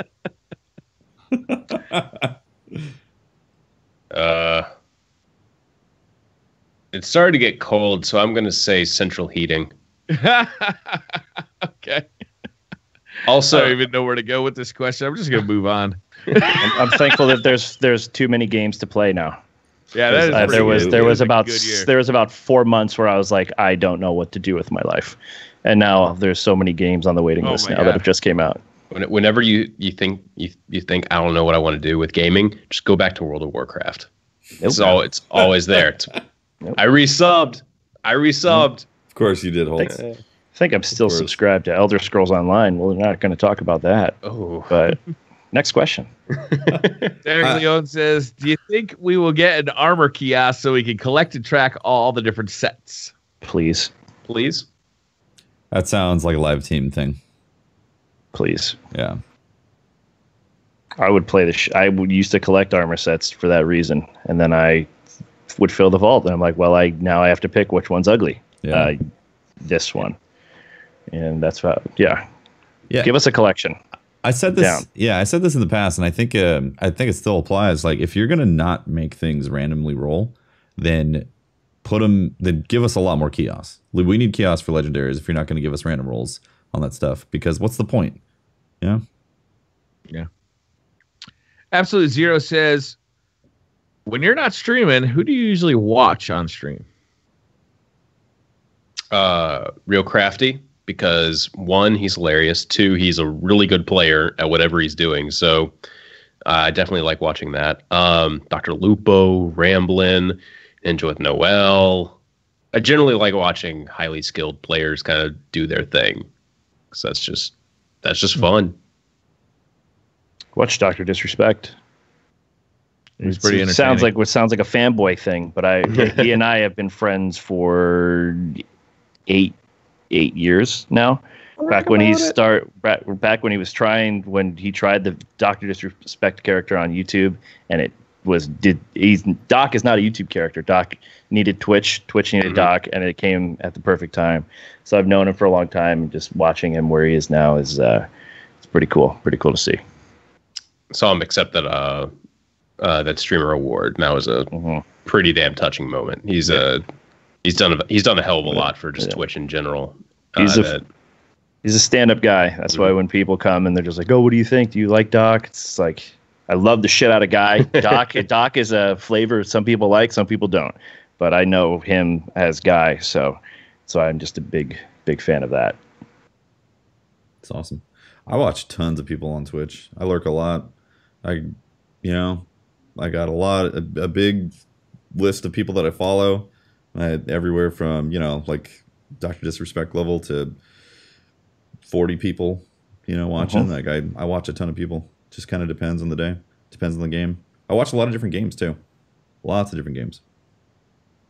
During the day, I watch a ton of different people, like all over the place. Sometimes it's Destiny streamers. Sometimes it's, other games. But at night, I really like watching Tefty stream. And I don't always say anything. I like just hanging out. And Tefty's got that nice, smooth voice. It's perfect for bedtime, Thanks, Brian. It's a good stream. It's fun. And, it's good. It's a good chat too. It's fun to be in there. When is Planet Coasters coming back? I don't know. When is Planet Coasters? When there's not all these awesome games to play. Look, just Planet end every Coaster's an awesome stream. game. Just end every stream with Planet Coasters. This isn't really me asking as much as demanding. Please. Or more specifically, play Planet Coaster around 11:30 Eastern. Interesting. And then again around 4 or 5 a.m. Pacific, if possible. Right. Yeah, makes sense. What else am I going to be watching? Oh yeah, by the way, I think Punisher's coming out. Don't tell me that. Don't tell me that. Oh, is this going to fuck up my weekend? Oh yeah, because it's coming out in about 6 hours. Oh, nice. Oh, that's definitely fucking up my weekend. How many? Has anybody said how many episodes are in it? I don't know, but apparently it's up on Netflix now, and you can start hitting that refresh button. It comes out November 17th. Wow. Well. Tomorrow, yeah. Looks like I'm not sleeping tonight. Yeah, right. Everyone hates Jerry says, if you were a type of condiment, what would you be and why? None. Condiments are disgusting. What? I hate all of them. Did I just What do you put on your I don't hot like dog? any of them. Yeah. Sauerkraut, if anything. Isn't that a Or condiment? plain. Isn't I that hate to break it. Condiment. I consider condiments as the following. Sauces. Sauces, ketchup, mayo. I even relish. I consider one because I know I love pickles. I hate relish. Do you eat sauerkraut by itself? I'll crush sauerkraut. Same. I love it. Oh, crush sauerkraut. Jalapeno kraut, right? So I've never had that. I don't think I've ever had sauerkraut as not a topping. I'll eat it cold out of a can while my hot dogs are cooking. I don't give a shit. Yeah, I don't like mayo, mustard, ketchup. Go to any of that. Go to Whole Foods. They'll have a bunch of fancy selections of sauerkraut with a whole bunch of flavors. The jalapeno one, it's so good. Okay, is it crazy, or is it just enough? Just enough. Well, it depends on how sensitive you are to heat. No, I fucks with it. We're good. Okay, yeah. He's in OpTic. They do random bullshit challenges. I ate a ghost pepper. Put it. I do not do that. I will never do that. Never do that. I've never understood that whole man challenge. I eat these hot wings that burn my ass for 3 days. It's cool. That's you. I'll enjoy my soy garlic wings over here and enjoy myself. enjoy your man card or whatever you think you're earning over there. Look, at some point, the dopamine rush from hot foods gets to a point where you got to reach for the hard stuff, okay, and then you videotape it so you can make money. Fair enough. I think I would be the buffalo tangy sauce. That's what I'd be. Oh, that's a condiment, right? A sauce? Buffalo tangy sauce. Who makes buffalo tangy sauce, and where would one buy buffalo tangy sauce? You know, honestly, I'm just specifically thinking about Chick-fil-A's buffalo sauce. You put on French fries. I think you can have Tefty's tangy barbecue, tangy buffalo sauce. Yeah, I think you should market it. Cathalian's got fucking coffee. Anybody can do anything now. Just do it. Make a buffalo sauce. Put the beard on there. Make a buffalo sauce. Formulate it so it doesn't stick to your beard. Ooh. Is that possible? Is the question. I don't know. Is it? Anything's possible. Some real scientists on this. Yeah. I got one for you guys. Okay, it's called Formosa hot sauce. Formosa. Formosa hot sauce. It's not like it's not that it doesn't stand for anything. It's Formosa. What's a Formosa? I don't know. It's delicious though. It's four mimosas. It's okay. Hot. I wouldn't recommend that one, but drive home afterwards. Hey, Tefty, you might be interested because this one is vegan, all natural, and gluten free. The gluten free I care about. I could care less about it being vegan. I know. It's I've had this a couple times. Fantastic stuff. You Google it. It's fucking amazing. If they want to become a title sponsor of this podcast, I would gladly accept it. So if you guys order it, tell them Destiny Community Podcast sent you. Please. I might order some right now and just, DCP say that anyway. Highly recommend this hot sauce. Highly recommend. Dig it. I would be mustard. Tiger says, if you were to build a themed PC, what would the theme be? EA microtransactions. Have a credit card slot in it. Like swipes everywhere. You have to swipe your debit card every time you turn it on. Yep. It's one of the keyboards that are on computers at Target or something. We had you can swipe your credit card on it.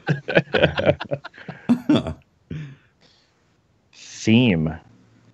I built a PC today, and I'm kind of shooting for a Vault of Glass theme with it. Not directly, but kind of with the dark inside and a little bit of lighting, and they're kind of working in that direction with it.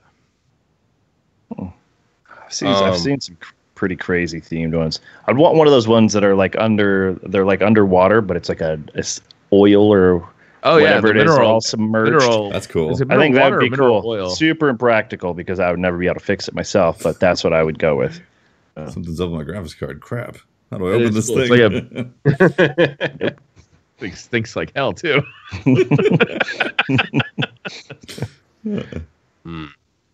A ramen themed PC. I like it. Yeah. Like in the shape of a cup of noodle or something like that? No, it's got a pasta colored cables in it. I was gonna think it's got a built-in boiler and heating elements, so I can just sit here and while I'm gaming, just have the noodles going and just reach down. You just want a hot plate on top of your PC. Really, yeah, that's all I'm asking for. Or we could just get a neon sign for ramen. I could get that. Put that inside. Yeah, that sounds good. I changed my answer. I'm going to go with pineapple pizza themed PC. Is that not a fan favorite here? You guys don't like pineapple pizza? I love pineapple pizza. I'm all about it. Same. Specifically, not canned pineapple. It needs to be grilled pineapple. Yep. Oh, yes, absolutely. Please. I think it's the first time we ever agreed on something as a podcast. Completely across the board. Pizza is love it. No, pineapple pizza. We all like it generally. That is the only thing we agree on, and also the starting time for every week. Pineapple and jalapeno pizza. Woo, love it. Woo. Delicious. Fire. Lux Regalia says, I don't want to be that guy, but do you guys truly believe that the sandbox on PC is the exact same as console? When somebody who's worked on the sandbox at Bungie says there is not two separate teams working on it, there's only one team, and it's the same sandbox, and the things that you're experiencing is hardware essentially. Like I have to believe that, right? So if that's the case, they need to do something about the console then, because it just, how can it feel so much better on the PC? Mm-hmm. And I don't believe that there's no bloom on hand cannons on the console. I just don't believe it. It's different. Well, no, there's definitely bloom, 100%. Like I've even shot people on PC with a hand cannon and been like, that didn't hit. Then I'll be like, you know what? I need to realize that there is bloom on the hand cannon. It's just, you might get lucky, you might not get lucky.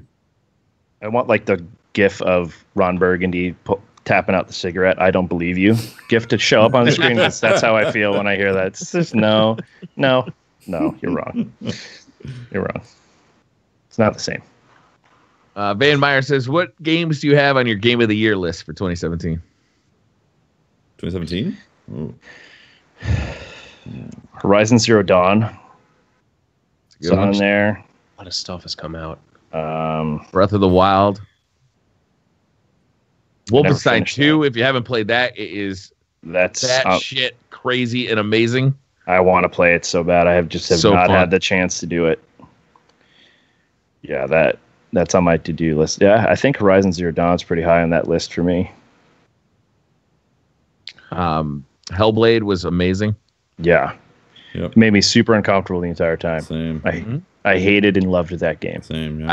I felt like I had grown as a person after watching it, though. Like I understood mental health more after playing that game than I did going into it. I felt like I needed a prescription after that game. It solidified that I hate ASMR like completely. It makes me so anxious and uncomfortable the whole time, and that's how I felt the entire time playing that game. God, there's been so many Resident great games. Evil 7 would be high on my list. Playing that in VR was a life changer. Like it was a game changer for me. I can't wait for like the next big VR game to come out. I did not like Resident Evil. No? At all. Nope. As a Resident Evil fan, I did not like it. It just wasn't pretty. And they had so many moments where they would get in your face and grab you, and you're looking at it, you're like, you look like a PlayStation 2 game. It's not. I got lost I got lost in that, and it kind of ripped me out of the whole environment completely. So that's what broke it for me. Okay. I'd like to nominate. I don't know if these two are nominated for art direction, but I'd nominate Pyre and Cuphead, both for art direction. Cuphead and music. Mm-hmm. Cuphead in general. Music, Cuphead, all of that it was so good. Yeah, I think outstanding. Design, Destiny got nominated. Music, Destiny got nominated for music. Did it? Yeah. Why not Game of the Year? God. Come on, what did get nominated for Game of the Year? Is there a list of what got nominated? The Game Awards Game of the Year. I hate when you do this. I hate when you type the stuff out and you say it out loud. And say it out loud. You can't have a conversation while you're silently researching something. True. This is a good point, Briar. Well put. The Game of the Year nominees feature Legend of Zelda Breath of the Wild, Horizon Zero Dawn, Super Mario Odyssey, Persona 5, along with PUBG. So I haven't played Mario yet or Persona 5. Either. There's just so many great games that came out this year. I mean, honestly, with as angry as gamers are right now, it's weird that we've had such an incredible year for games in general. We're like spoiled little brats. The entire scene as well. Like a lot of it's bringing a lot of validity to to what we're doing. I mean, people laughed at $20 million spots on my sandwich, ma. Like people laughed at $20 million buy-ins for an Overwatch tourney, and then NFL owners and NBA owners jumped in, and now you see all these different brands jumping into it and realizing what we're doing over here is something, which it's kind of cool working in the space, seeing that the general public is now becoming even more accepting to what we're doing. Yeah, it's been a good year. Has been, yeah. You wouldn't know it by the forums, but man, it's been a great year. It's the worst year, man. Every year's the worst year. Bub Drum says tortilla chips. Which are better, triangle or round? Oh, triangle. Scoops. Scoops is the correct answer. Scoops. Are you so kidding? much salsa. I like to fill So them much with whatever cheese. you want. Whatever you want. You can queso. If you're into Queso, weird stuff, you can perfect. put that weird stuff in your scoop Cactus. of tortilla chip. I don't know. Perfect. I like a triangle chip personally. Because I'm not all You're a about purist. dipping. Yeah, you It'll see, all be perfect. not every chip is going to be dipped. Like there's going to be times where I'm dipping the chip, but for me, I like the quality of the chip. I want to be able to eat a chip and be like, "Damn, that's a good chip." Maybe I should throw Just a little on its salsa own. on there. Yeah. The only chips I'll eat plain are Chipotle chips. Just whatever they sprinkle on there, baby tears or whatever it is, they are It was delicious. The only problem is The only time I'll eat they them they give plain is if I go to the restaurant and they're like hot, like they're delicious hot. Every other But I place never I've gone, eat like tortilla chips without dipping them. In no, something. not at Yeah. all. Whenever I see other people and they're like, "Oh, hint of line chips," I'm like, "Down, give me these." Yeah, it's true. Disgusting. The only problem is you only get Disgusting. 3 in a bag. Like you get the large version, you get 6 in a bag, and you're like, how am I spending $2 on 6 pieces of chips? That's it. And one of them was broken. Just don't get the queso. So Wasn't a fan I of the moved queso. out- Yeah. can any listeners that happen to live in the Seattle area, preferably the east side, you guys tell me where I can get a good bowl of queso? Because I'm from the South. I need my gringo style queso. Now you can get where you can get really good nachos. I need queso At Matador. It's a tequila bar. I know where that is in Redmond. Redmond. I used to live right by there. Yeah. I can go there, but I need queso specifically. So if anyone knows, please. It's the only queso. 2 more questions. Then we're Qdoba. done. The Mohegan 9 says, "How long does a grave robber have to wait to be considered an archaeologist?" 100 years. Yeah. Sounds about right. Everyone alive while whoever you're digging up. If you knew the person, like if I can talk about the person, like I knew him, I need to be dead for that to. So their first-hand accounts have to have passed Yes. as well.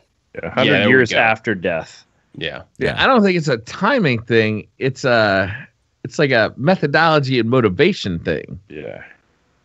But also, actually, when I think about it, I'm like, what am I learning from John, who died 100 years ago? I have nothing to learn from you. You're learning dental records. Yeah. Yeah. Sticking by it, 100 years. I think 100 years is pretty accurate. Civilization most likely changed in 100 years. Oddly philosophical question this week. Well, wait till you hear the next one. Hexsplit says, "How do you know that your experience of consciousness is the same as other people's experience of consciousness?" I need another beer. I saw that question from Hex. I was like, classic Hex. Do you believe we could transfer consciousness?